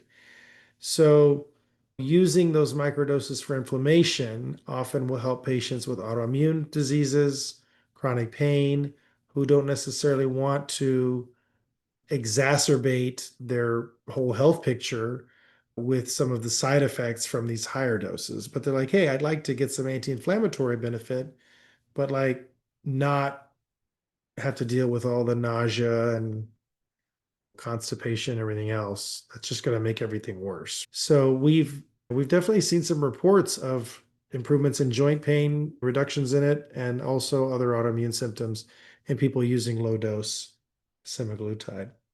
Any questions about that? No. Okay. Another area which is promising is looking at cognitive health. So there are GLP-1 receptors, as I mentioned, in the gut, but also in the brain. And there's also some emerging research, again, early stage, that activating these GLP-1 receptors in the brain could reduce neuroinflammation and hopefully lower the risk of neurodegenerative diseases like Alzheimer's and Parkinson's. So it's even being studied for its effects on Alzheimer's disease. And the idea is microdosing might gently engage those brain receptors that over the long term would confer some neuroprotective benefit, reducing your risk of developing Alzheimer's or Parkinson's. It's speculative, but fascinating. Any questions about that one? No. No? Okay. Metabolic and cardiovascular health. We've talked a little bit about insulin sensitivity. A lot of times when you have even a little bit of improvement in insulin sensitivity, you get improvements in blood sugar control, and then that's going to dramatically improve things like metabolic syndrome or prediabetes. So with using microdosing, you don't have to wait until the person has full-blown type 2 diabetes. If they have insulin resistance, if they have metabolic syndrome, they have prediabetes, you can use the semaglutide as that GLP-1 agonist at those low doses to improve insulin action. And it's going to lower blood sugar, also improves lipid profiles, reduces oxidative stress. So the advances the formation of advanced glycation end products or AGEs, the molecules of aging, is going to be reduced through the low dose GLP-1s. So microdosing is going to help somebody who's maybe been on the border of being diabetic, pre-diabetic, or maybe insulin resistant without pushing him into that full pharmaceutical therapy territory. It's like a tweak. It's like a tune-up to your metabolism. And inside of that, it's not a shock that they improve cardiovascular health, reducing risk factors, and even in diabetics, we have some good data showing that taking GLP-1 agonists reduces their risk of cardiac death. So that's pretty exciting. And if you're using a low dose, it's going to be having some benefit on those pathways. And that's a pretty good segue to the last area I wanted to discuss on this front, which is the longevity anti-aging benefits. So we have this notion in the anti-aging world that controlling nutrients and metabolic signals, modulating those can affect aging. And there's a lot of experts, myself included, who believe that the GLP-1 agonists could ultimately become part of like a standardized longevity toolkit by maybe improving mitochondrial function, reducing oxidative stress in cells. We have at least one study showing that. There's also anecdotal reports from early adopters that are from the biohacking community that say that the microdosing of the GLP-1 is actually resulting in slower aging, greater vitality. It's pretty anecdotal, but I would just say that is, I think, one of the potential benefits of this is to optimize healthy lifespan rather than just treat disease. And that makes sense because if you're mitigating a lot of the mechanisms by which chronic disease develops, you're going to reduce your risk of chronic disease, which means you're going to slow down your aging process, right? That's so fantastic. Yeah, I it's great. mean, we're basically saying that microdosing semaglutide is like analogous to taking an everyday nutraceutical Yeah, for wellness. there are probably nutraceuticals that have a more that have that are stronger dosed for sure. There are than the semaglutide. But yeah, it's gonna have pretty broad effects, which is cool. And it would synergize with things like whatever people are taking, whether it be green tea or berberine or whatever. You're laughing, I just have a song in my head. Okay. You want to A sing it? drop of semaglutide keeps the inflammation away. A little metabolic boost, maybe cognitive protection. All right, Mary Poppins. Officially proven, but a plausible extrapolation of what we know GLP-1 does. Yeah, exactly. So obviously, we need to keep doing more research. We will be doing more research. Right now, we've got a mix of some small studies. We understand the pharmacology. We have some good anecdotes, some case studies. And frankly, the patient-reported outcomes from the microdosing has been pretty positive. So people Mhm. experience things like improved energy, reduced fatigue, better overall sense of well-being. Patients with autoimmune issues report that they have fewer flares or the flares are less intense, the pain during them is less intense. And so even at low doses, we see these lots of reports of weight stabilization, gradual weight loss. Definitely people stop gaining weight and they start to lose a few pounds, which is really what the goal should be, right? You may not lose 50 pounds in 3 months, like if you're doing full dose Wegovy, but that's not healthy anyway. But if you lose 5 to 10 pounds over three to 6 months without any major side effects, that could be huge. And to continue that, obviously, is also really positive.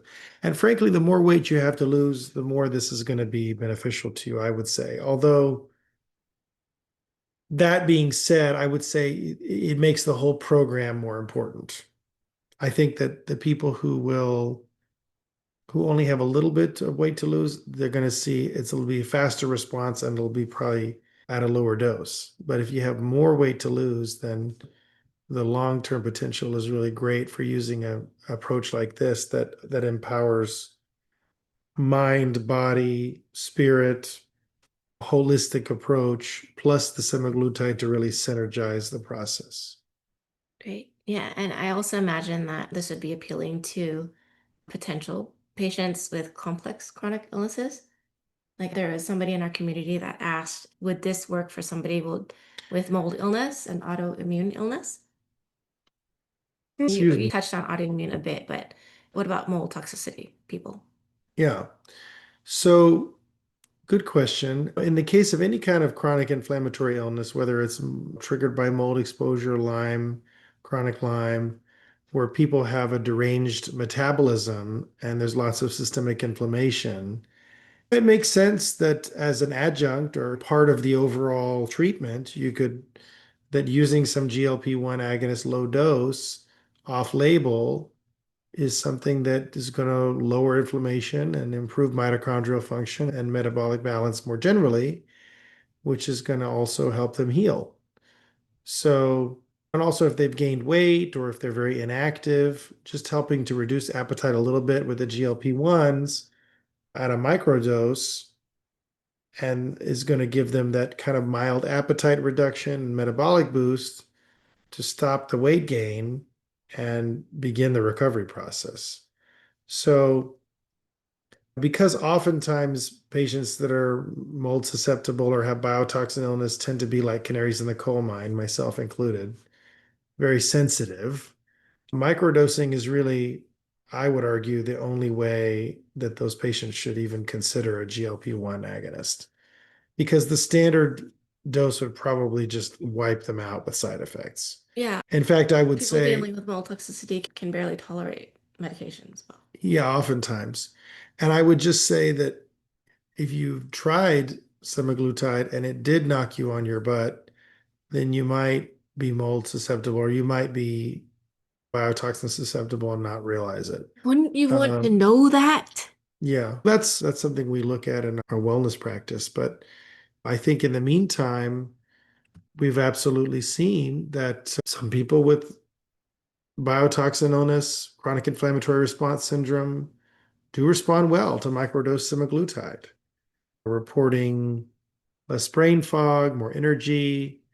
And we think that this works through the same mechanism by which the GLP-1 agonists are going to be reducing that neuroinflammation. And neuroinflammation is, of course, one of the main symptom causes of symptoms in mold illness. So It's really the same mechanism by which the GLP-1 agonists relieve autoimmune conditions. It's through a lot of those same cytokine-driven pathways. And that's the same way they're going to be helping in mold-related illness as well. So it's obviously not a cure for mold toxicity. You've got to get your area, find the mold, get it remediated, do the whole detox protocol, but it can definitely be supportive therapy as you rebuild your life, especially for those who've gained a lot of weight as a result of mold exposure, which of course is not something most people realize, but it is something that is very real. Yeah, thank you. Yeah. It's That's actually, and the mechanism is really clear. The mycotoxins suppress MSH, which induces leptin, or it's actually leptin resistance. Leptin resistance suppresses MSH, and then you get all sorts of other horrible side effects from the mold. But yeah, still, that's very encouraging for this very important group of people like dealing with mold. yeah, Yeah, I have a lot of compassion for those people because a lot of their community and even family members don't believe them Mm, that they're dealing with this. And you really get them on a whole different level. I do. Yeah. Yeah.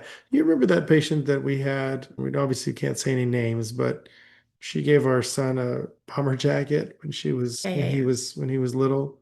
Really sweet patient. I'll never forget her. But I would say she's a classical example of a patient that had mold illness that also struggled with her weight. And I think that she's exactly the kind of patient that I would say would benefit not just from mold remediation and getting out of the moldy room space and doing the tyramine and all that, the rest of the shoemaker protocol, but the GLP-1s, because there is that relationship between the weight gain and the mold. And I think that's something that a lot of people, it doesn't happen to everyone. Keep in mind, you may live in a moldy house and you may be skinny as a rail, but for the subset of people whose weight is enhanced by the mold presence, which we think is probably genetic, I think that the GLP-1s could be helpful in multiple ways. Yeah. Okay.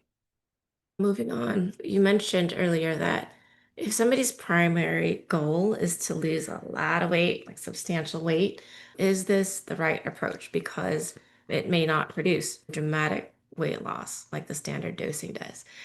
And I just want to say, I don't know why people would want to do that. It's like I take a double take, somebody's who's been heavy for quite a long time, and then whoa, they lose 100 pounds in 3 months.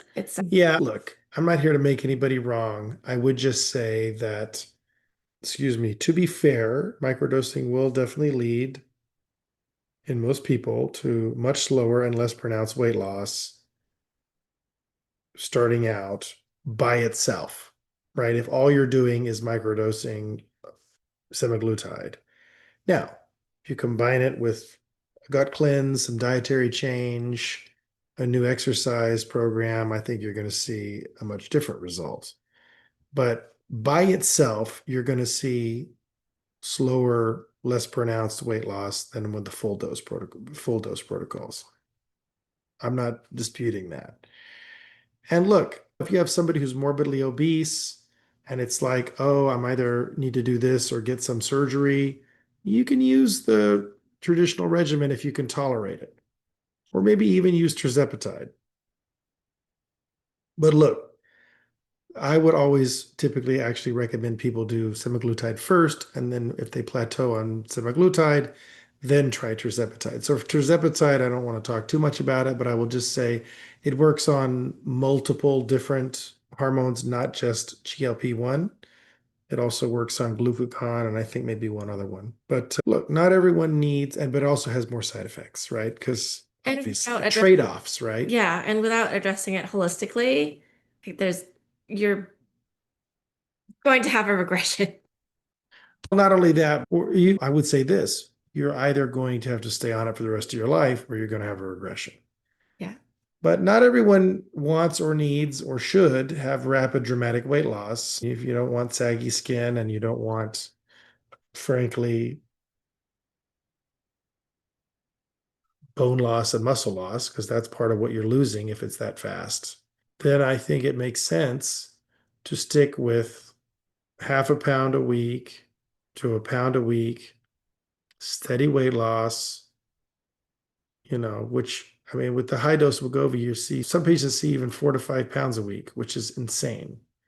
There's nobody who's been in bariatrics for long who thinks that's healthy weight loss. If they do, it's because they've been doing, surgical bariatrics. But I would say that anybody on the nutrition side of it is like, that's not healthy. Somebody's not eating enough. And because that has negative effects in terms of disease risk and immunity and bone density and muscle mass and all that, that's the problem with it. So yeah, microdosing is really, I would say, in an ideal world where money wasn't an issue, I would say anybody who's considering using the medication should try microdosing first and see how that goes. And the people that are trying to break a plateau, makes sense to try it. And I think those are the people who are going to get the most benefit out of it. And then if you do reach a point where a dose is not working anymore, you can always increase it if you need to lose a little bit more weight. But I think that for people who are very high risk, they have multiple comorbidities, and the risk of keeping the weight on another day is greater than the risk from the medication, which there is that category. I would say people who are morbidly obese probably fall in that category. And that's a BMI of, I think, over 45 off the top of my head. I think that's right. For those people, they may want to go to full dosing. They may want to do the injectable. It makes some sense there. But if your issue is like, hey, I'm overweight or I'm obese, but it's like BMI of 30 to 40, I think if tolerability is important, overall wellness is important to you, if maintaining your muscle mass and your bone mass are important to you, then microdosing should be the way to go, at least initially. It really depends on your goals and what you're committed to in terms of your overall health. Yeah. Yeah.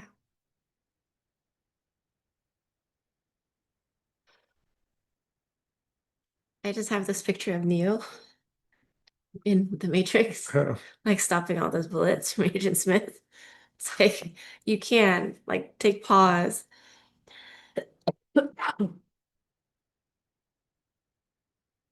Take pause and take a look at what it is, not only what is available, but what you're worth. Hmm. Hmm. Yeah. So I did do a double take when you were talking about Tirzepatide, and it ties into that listener query. So why not? Why not just use Tirzepatide or Zepbound instead? Just for those that don't know, Tirzepatide is the brand name Mounjaro for diabetes and Zepbound for obesity. It's the new kid on the block that hits two hormones, GLP-1 and GIP. It's been shown to cause even more weight loss on average than semaglutide. So someone might wonder if we're after weight loss or metabolic benefits. Why not just go boom, straight there? Yeah, so I think of tirzepatide as like kind of the next level up after semaglutide for weight loss, specifically because it is targeting two different hormonal pathways. The first thing to know is at this point, because tirzepatide is very new, it is only available as an injection and in relatively high doses. So they start it at 2.5 milligrams a week for diabetes, and it goes up to 15 milligrams a week in some of the obesity trials. There is no oral or sublingual form available. So, if your goal is to avoid injections or use small amounts, there's only one game in town, which is semaglutide, because we have to have that flexibility to put it into drops and do the sublingual.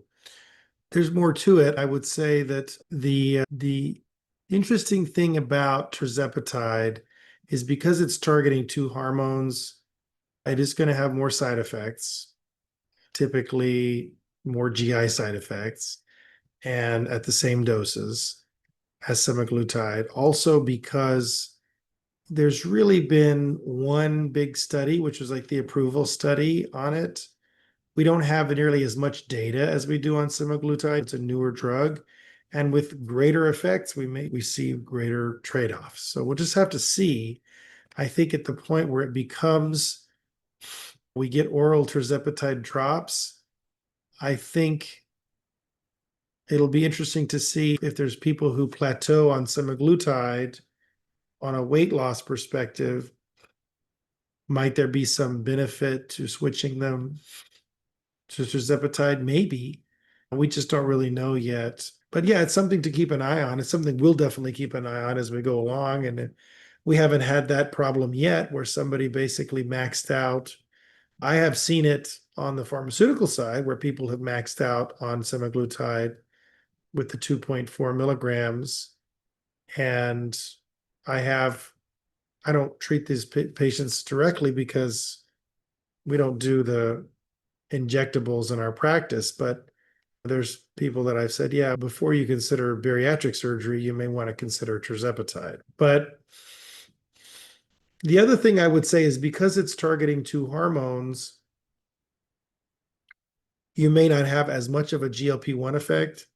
It's split between two different receptors, and therefore you may not see as many of the anti-inflammatory, neurological benefits, anti-aging, and everything we just talked about, cognitive.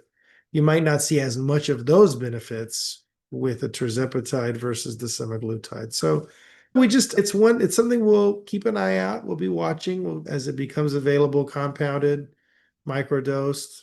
We'll consider it, whether there's certain patients that it may have a benefit for. But right now, it's just not available. So Okay, so it's partly availability and mostly caution, like don't jump on that train until you have a ticket to informed consent. And semaglutide is a bit more established. oh, definitely. Yeah, it's like ivermectin versus Paxlovid, right? It's like which one's been around for a lot longer and which one do we have a lot more data on? And semaglutide is the one that we definitely have a lot more data on compared to tirzepatide. So, but yeah, look, there's like I said, there's been people where they've tapped out on megadosing semaglutide. They've lost a huge percentage of their body weight, but they still need to lose more. Then I might consider recommending tirzepatide, especially if they're diabetic. But I would say that if your goal is for the gentler non-injection approach, then sublingual semaglutide is what we have available. So it's currently the microdoser's choice because we have this cool compounding base and we have evidence to support it. And we may see tirzepatide join that club, but it's going to be at least a year or two at a minimum, I would say. And for now, semaglutide is the one that is available for compounding for the microdosing. And a lot of people don't need that extra potency of tirzepatide. Why not save that? Why not hold that in reserve and use it if you're not getting let's say you ramp up the dose on the semaglutide and you reach a plateau and increasing it is not helping, then you might want to consider tirzepatide. But the same way where you don't want to overshoot that therapeutic window, we talked about that with regard to ivermectin earlier. It seems silly to go straight for the most powerful drug on the market when you could still get a lot of mileage out of the semaglutide and reserve that tirzepatide for if you really needed it. And frankly, look, semaglutide by itself for moderate appetite suppression, metabolic tune-up, it does the job. So there's no need to go to tirzepatide, and there's a very real risk of it being overkill. Frankly, not worth all of the additional potential side effects and also uncertainty about long-term side effects. Yeah. Okay. So that covers it well. So Tirzepatide are the big guns. And if you think that you need them, but how would you even know? How would you even know that you can handle them in the first place?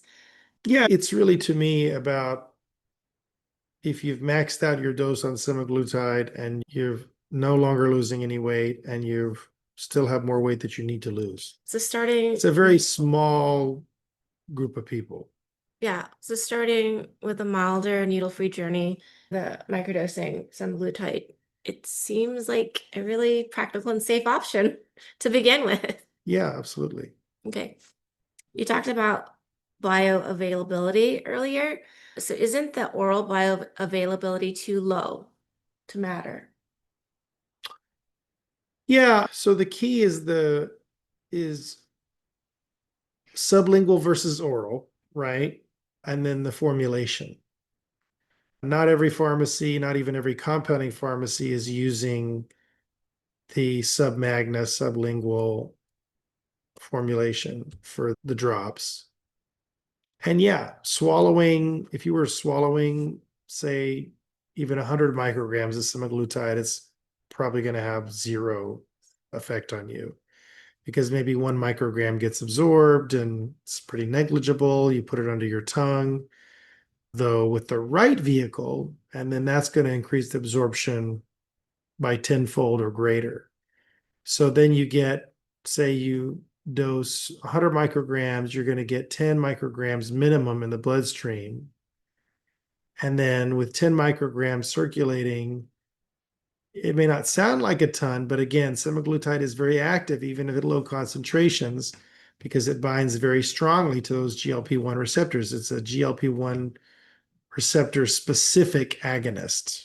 So if you have a usual starting injection of 250 micrograms a week, but that gets distributed over the week, so it's long acting, you're getting about 35 micrograms a day release. If you microdose, even if you do, say, 5 micrograms daily, and even if you're only getting 5 micrograms a day, just to be conservative, you can get you're about 1/7 of the dose from what the body may see on the low end of an injection. So it's less, but it's not like homeopathy. Please don't take that the wrong way, homeopaths. But there is this study on submagna that shows you're going to get higher plasma levels and more stable than the same amount given orally. And I think the more stable thing is really the key there as well. It's well absorbed, it's getting into the bloodstream, it's reliable, reproducible, and sublingual semaglutide is definitely 10 times higher availability than oral tablets. So whoever asked that question is right. Swallowing microdoses is not going to work, but we're not swallowing. We're using sublingual plus the permeation enhancer, the submagna, to get around that low oral bioavailability problem. And I think we've got enough data now from animal studies, compounding pharmacy research, and the case studies to be confident that the microdoses are in fact resulting in pharmacologically active drug levels in the body. Okay, thank you. And look, your sublingual circulation is going right to the brain. Most of the effects are on the brain. There's effects on the gut as well, but like you want mostly the brain effects on appetite. You're not really wanting a lot of the gut effects. So Yeah, so for those that are in the camp asking the question, how can a few micrograms do anything? But when you really see, like, take a look at the science behind absorption, it makes sense. yeah, So I want to move on to something important as safety and regulatory considerations. yeah. Okay, you mentioned off-label use is legal, but we talked about the FDA making noise about compounded semaglutide. So how can we ensure that our patients are getting this safely? Yeah. So it is a hot topic. And the first thing to remember is that off-label prescribing is very common. I think roughly 20% or 1 in 5 prescriptions in the United States is for an off-label use. So there's nothing inherently illegal or wrong about using an FDA-approved drug in a different way than on its label, as long as it's done mindfully and based on evidence. So that's really, frankly, that's how advances in Yeah. the use of treatments works and how we ultimately personalize therapy. So as we've said, semaglutide is FDA approved for type 2 diabetes, for obesity through injection. But the pharmacies that are compounding it have definitely been under a lot of scrutiny because big pharma does not like small pharma. And there were some supply shortages of Ozempic and Wegovy. So the FDA allowed the compounding pharmacies to step in and fill demand under certain conditions. But then once big pharma's supply improved, FDA started warning compounders to be careful and, oh, we're concerned about quality control and the sourcing of the active ingredient. And so, and then they said that the compounding with the salt form of sodium is not allowed because it's not on the approved compounding list. But if you use semaglutide base, which is a slightly different form, maybe that's okay. So it's technical, but the point is reputable pharmacies like the ones that NMC works with, Natural Med Choice, make sure that the correct form and source the semaglutide is being used. And obviously, because it's being done compounded, ultra low dose, sublingual, it's not subject to any of the restrictions FDA has recently come and put out. PCCA has advised pharmacies to be cautious with marketing. They have to be careful not to say that it's just like Wegovy or FDA approved because it's not. We have to be transparent. This is a compounded, off-label, repurposed product. And regulations are constantly evolving. But right now, we're making sure that regardless of what we do, it's above board, and we're going to make sure we continue to do that. Doctor prescribes it, compounding pharmacy prepares it using the highest quality ingredients and the bases, and then it's shipped directly to the patient. So, Yeah. So the key invitation here is work with a trustworthy provider and pharmacy. Okay, don't go buy semaglutide drops off of Amazon or some other sketchy online source without prescription. Okay, that's where you can get into trouble. Okay, not to mention scams. I see plenty of stories on scams, and the FDA warns that there's so many unapproved, unregulated products being sold directly to consumers claiming to be semaglutide. And don't go down that route. yeah, exactly. So if you see a random website offering GLP-1 drops without a prescription, run as fast as you can. On the other side of that coin, going through our practice or an actual telehealth practice in general means that there's going to be where you actually see a doctor, there's a legit prescription, pharmacy compounds it. That's what you want. Quality, standardization, and making sure that you use compounding for NMC only uses compounding pharmacies that are using the PCCA sub-magna base, have good manufacturing practices. So we know that each bottle of a sublingual semaglutide has what it says it has and will perform consistently.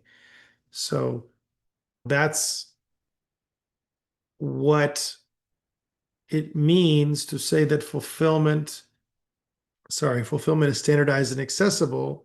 So Natural Med Choice, they have this program where basically you're able to access the medication in a safe, controlled way because the compounding process is standardized and they're only using the compounding pharmacies that follow that process. So every batch is the same concentration using the well-studied base and that it's accessible to be shipped to patients in every state with clear instructions. Okay, great. So you might be wondering how you can get this. For the listeners who are thinking like I might want to try this. So for instance, a patient comes to Natural Med Choice wanting sublingual microdose semaglutide. What's They can't next? go to Natural Med Choice. To Aspen Wellness Institute. Yeah, they have to go to NASPA. They have to go to a practice. Natural Med Choice only works as a facilitator Correct. to help the patients get connected to the compounding pharmacies that are offering the best prices. Yes. So let me do this again. Sure. So if a patient comes through Aspen Wellness Institute, us, wanting sublingual microdose semaglutide. So what steps are you going to go through? Yeah, so typically we're going to start with like a group visit. Actually, no, before that, we collect a lot of information, right? We collect medical history, information about their goals, whether they're doing this for weight loss, autoimmune support, general wellness, make sure they don't have any contraindications, like if you have a personal or family history of certain thyroid cancer, under uncontrolled hormonal issues, there's some cautions that we would give, or maybe we'd say, don't do it. Certainly, if you have active thyroid cancer, this is not for you. But if it is a good fit, we want to prescribe the oral drops. So oh, sorry, I should say, then we do the group visit. We have a consultation where I answer any questions people have. And then we prescribe the oral semaglutide drops, compounded the submagna base. Prescription goes to through NMC to one of their partner compounding pharmacies. They prepare the solution. And the concentration, interestingly enough, can differ whether you're doing literal drops or if you're doing like a syringe to do more precise dosing. But suffice it to say, it's all standardized so that you're going to get clear, understandable instructions regardless of which you end up receiving. And then the medication gets shipped through NMC directly to the patient. Your patient gets a bottle of a semaglutide solution, and again, either an oral syringe or a dropper for measuring the dose. And then we also provide a titration schedule with instructions. For example, start with zero point 0.1 mil under the tongue 3 times a week, or twice a week, or once a week, or hold it for 2 to 5 minutes, then spit and swallow. Oh no, we always swallow. I don't know why I said spit. That was weird. And then you want to basically gradually increase it every couple of weeks until you start to see results. If, on the other hand, you're seeing results at the starting dose, stay there, right? You don't have to leave your home. It's all done completely from home. It's all telehealth, mail order pharmacy coordinated, which is really great for accessibility. Yeah. So essentially, Aspen Wellness Institute offers this metabolic microdosing program in a really holistic, smart, patient-centered way. You Right. receive medical oversight, you receive the standardized compounding, you receive convenient home delivery, and you get the benefit of the mental emotional support and addressing that, and also the fitness aspect as well. Yeah, and people have more questions, they can come on the next call. We have the calls every month. So, yeah. Yeah, we wanted to make sure this is not some murky DIY thing. We want to follow the latest data as it evolves and keep people up to date, just like we did with ivermectin and COVID. We want to give people the latest guidelines that we can with the foundation of our go start low and go slow model and incorporating the holistic support that Maddie mentioned. If people are also involved in the wellness plan, we also can do some lab work and measure that, or they can go to their local primary care physician and do lab work to monitor it. And if they have questions about anything, they can always bring that to the calls. I appreciate creating structured, sound, patient-centered programs.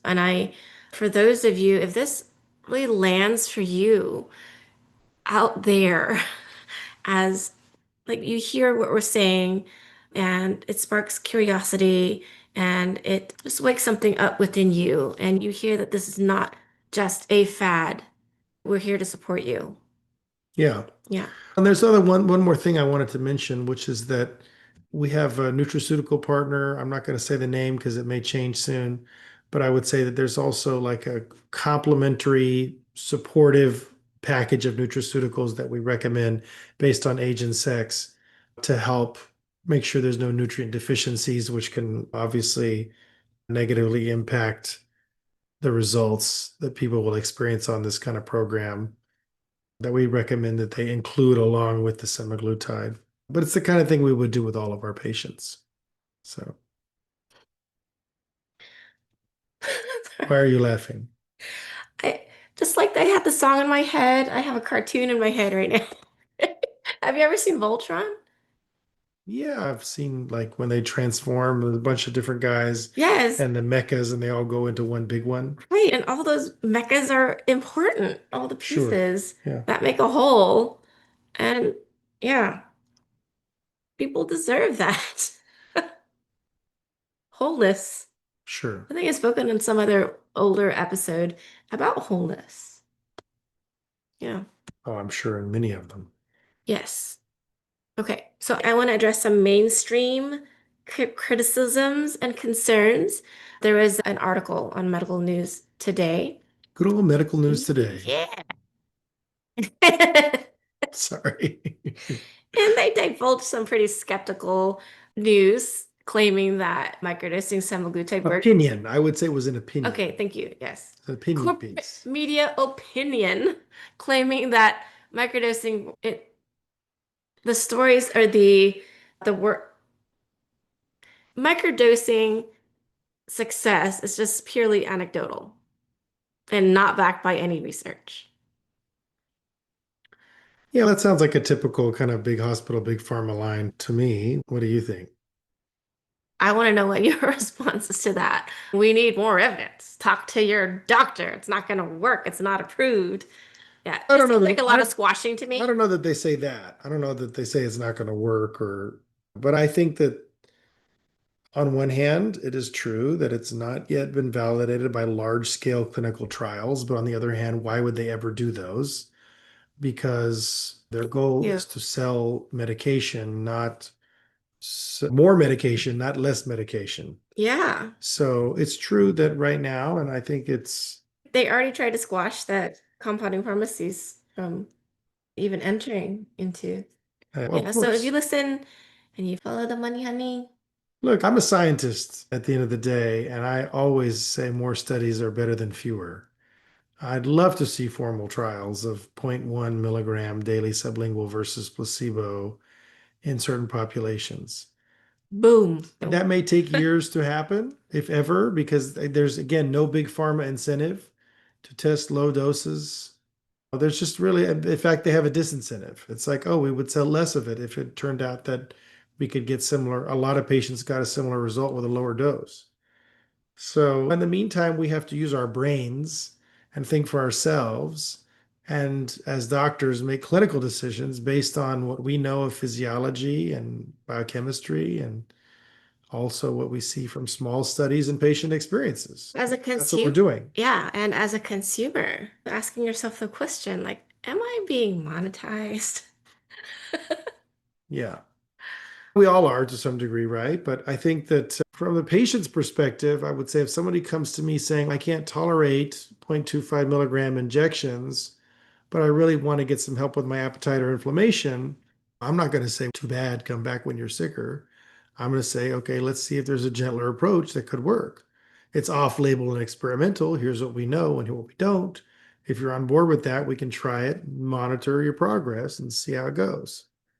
So again, informed consent, and really, I think if you look at what's the intention behind this whole episode, it's informed consent, making sure that people are aware of the risks and potential benefits.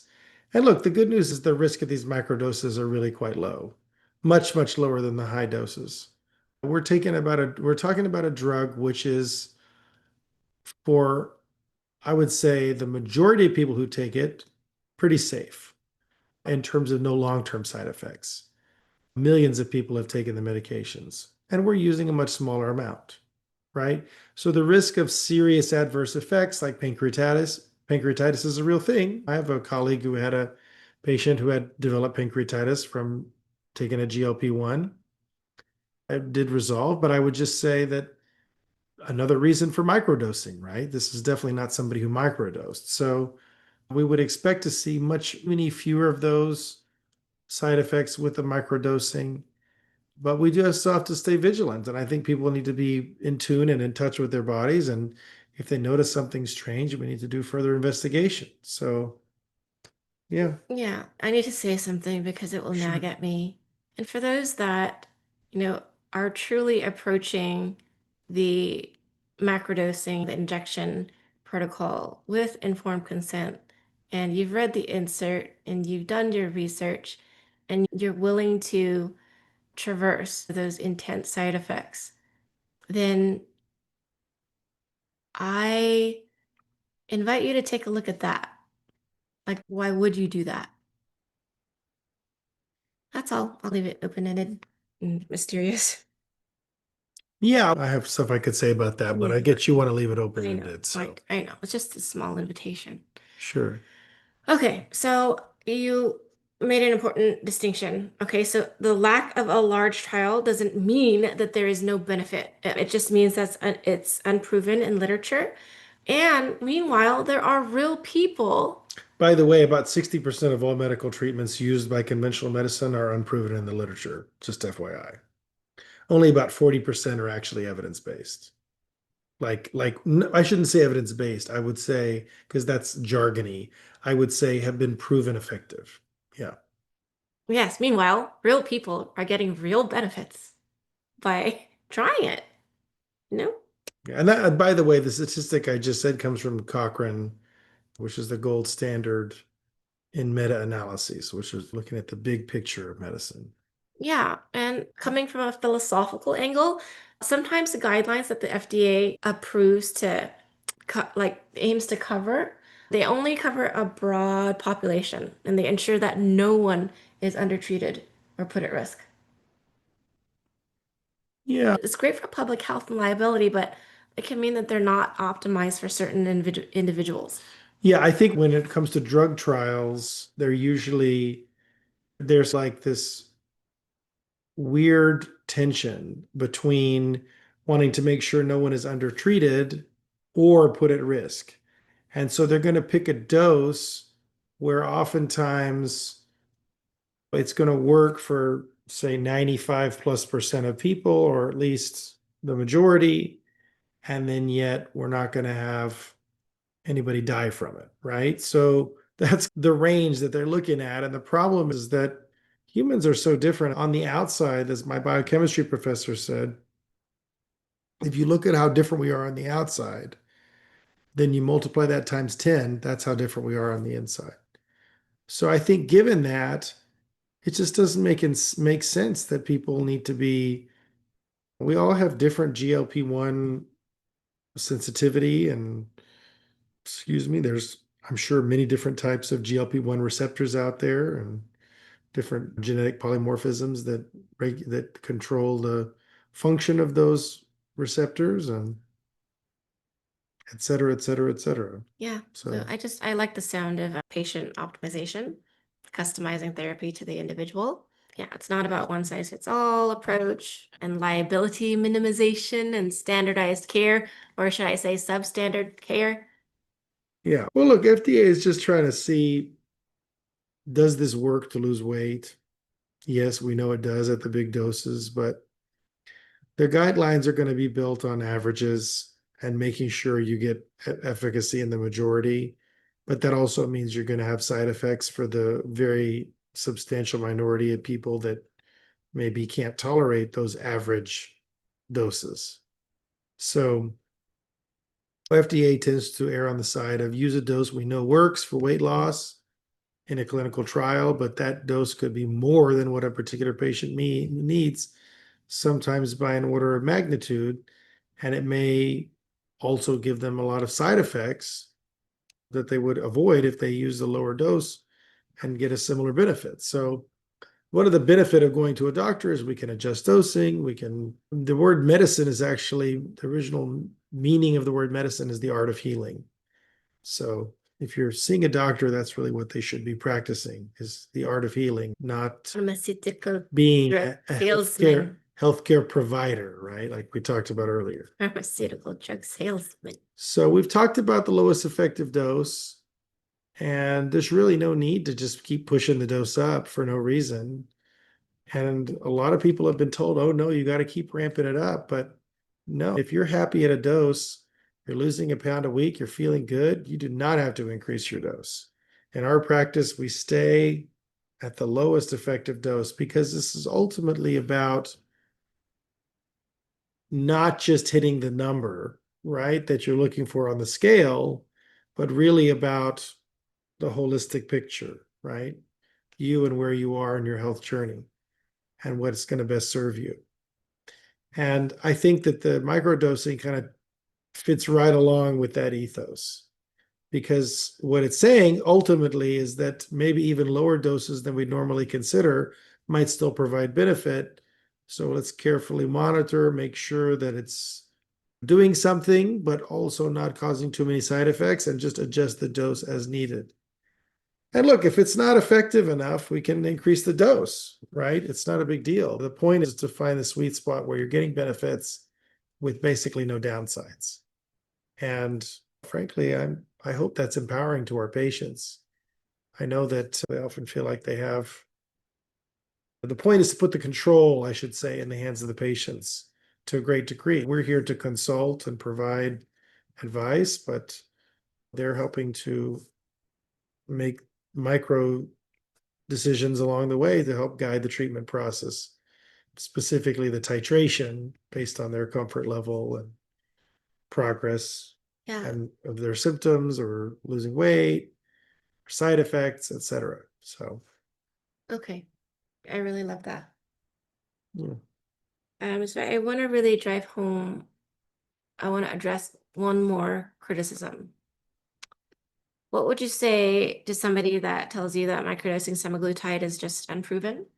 It's all placebo and it's not sustainable. Yeah, look, I would say that even if your goal is not a large amount of weight loss, patients on microdosing do often experience tangible changes, less hunger, better blood sugar readings that are physiologically explainable by the drug's action. So it's not just placebo. Some people may worry about, okay, what about, are you just delaying the inevitable need for a higher dose? But again, for some people, that higher dose may never come if their goals are met with these microdosing levels, right? Yeah.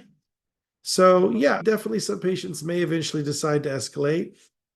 We can do that sublingually, or patients can switch to the injections, which we again typically don't do unless the patient's a type 2 diabetic. But and there's a lot of different reasons why they may want to escalate. Maybe they are plateauing, not seeing the weight loss they'd expect at the dose that they're at. And then, of course, we can also reformulate the sublingual as well. There's really no need to switch to injections. Microdosing, in other words, microdosing doesn't burn any bridges. You can always go back and forth with the macrodosing. But I would say that for a lot of people, microdosing is going to be a good long-term maintenance strategy. If you say lost a lot of weight under the microdosing is a great way to maintain the weight loss. So yeah, it's very common in medicine to start off strong and then go to a lower dose for maintenance.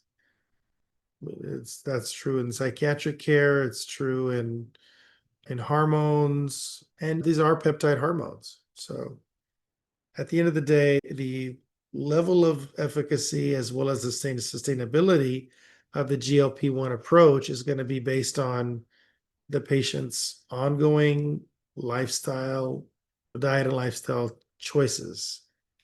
And we always want to combine the GLP-1 therapy with healthy diet and exercise. Hopefully, a blood type specific diet, a Diadamo diet, Swami diet would be ideal. And that doesn't change with microdosing. In fact, I think it becomes even more important because when you have that holistic plan, it actually empowers the response to stay as gentle as possible. So, in other words, you can keep that GLP-1 dose as low as possible.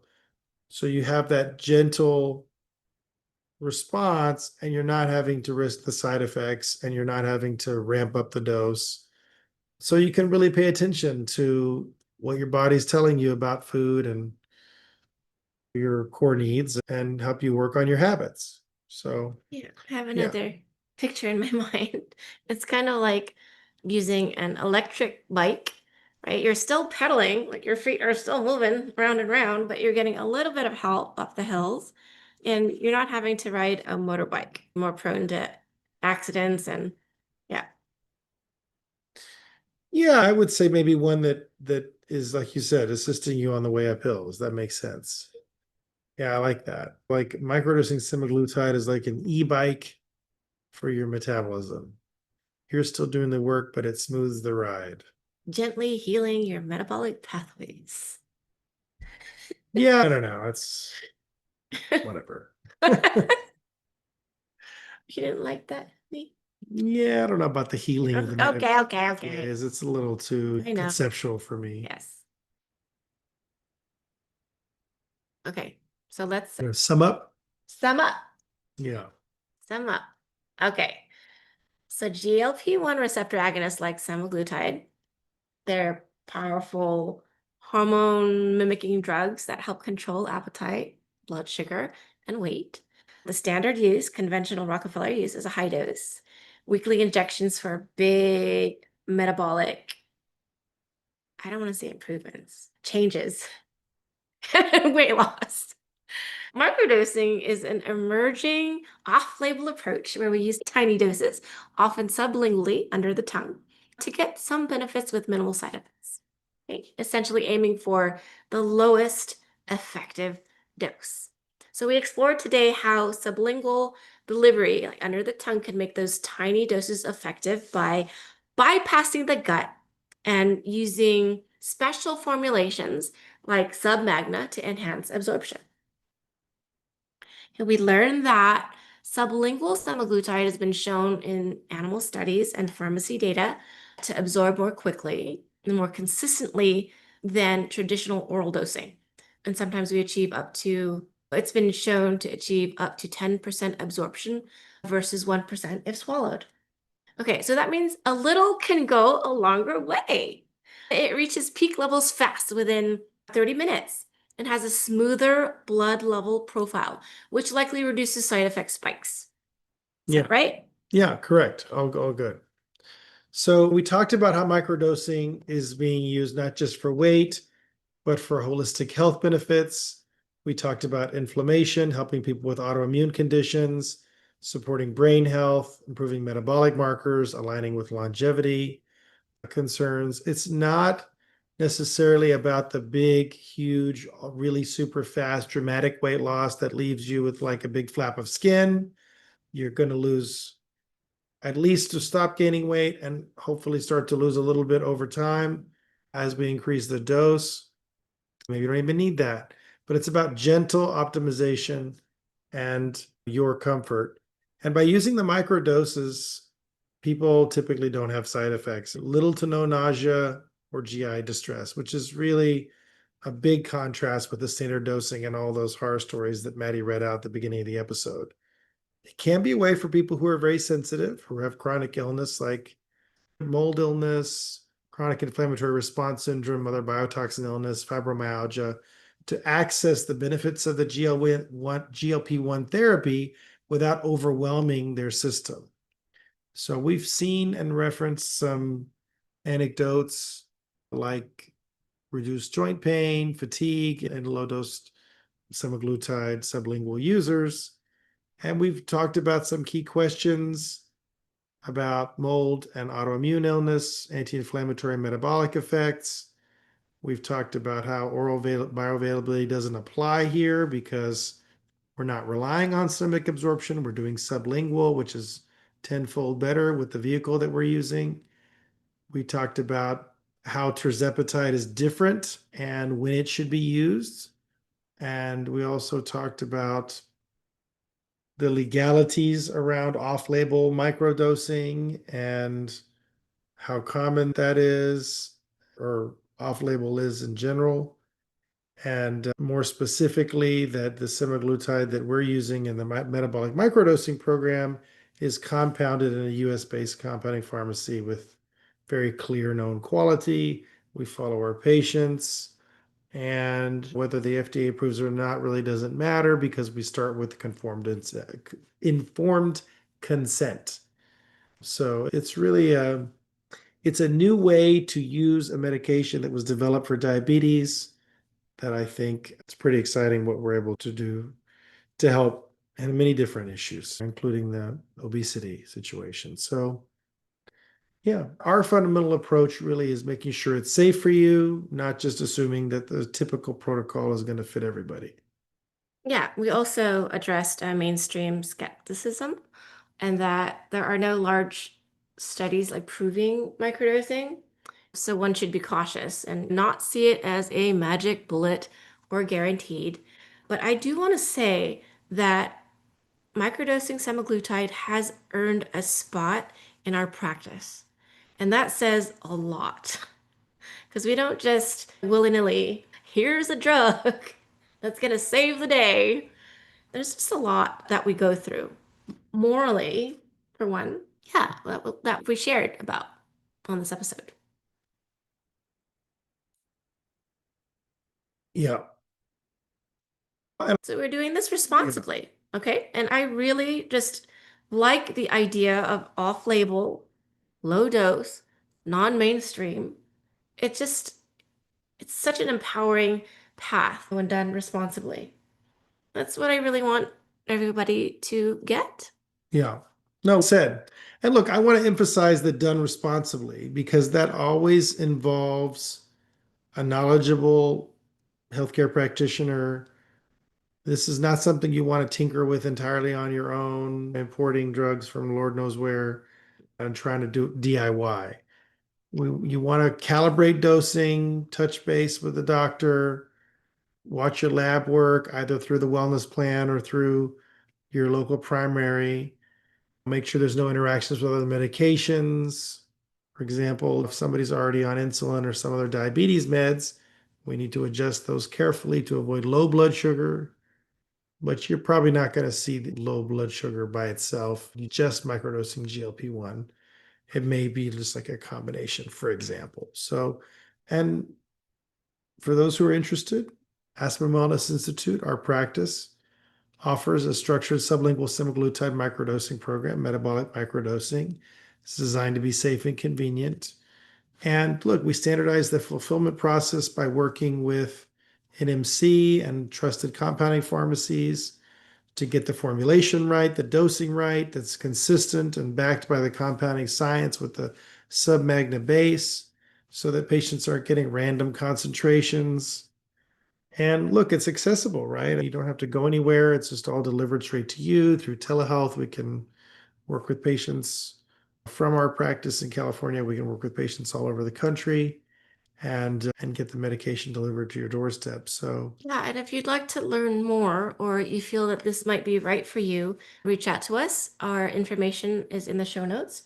We'd be happy to answer any questions you have and to see if you're a fit and match, a great candidate for this pilot program. And you are unique. Everybody is unique. And we're not telling everybody that every single listener needs to microdose semaglutide. And we can support you with a powerful discernment about that. Okay. I hope that you've learned something new and intriguing about medications that can be used in innovative ways. yeah, I enjoyed doing the deep dive. I think that anytime we're getting in the world of the latest science, like new drug delivery systems, or for that matter, nutraceutical delivery systems, plus we're looking at individualized care, tailoring the dose, using sublingual versus injections, all that kind of stuff. This is like the future of medicine now, which is really my jam. And it's moving beyond the one size fits all paradigm and into what works for the patient, truly individualized care. So, Yeah.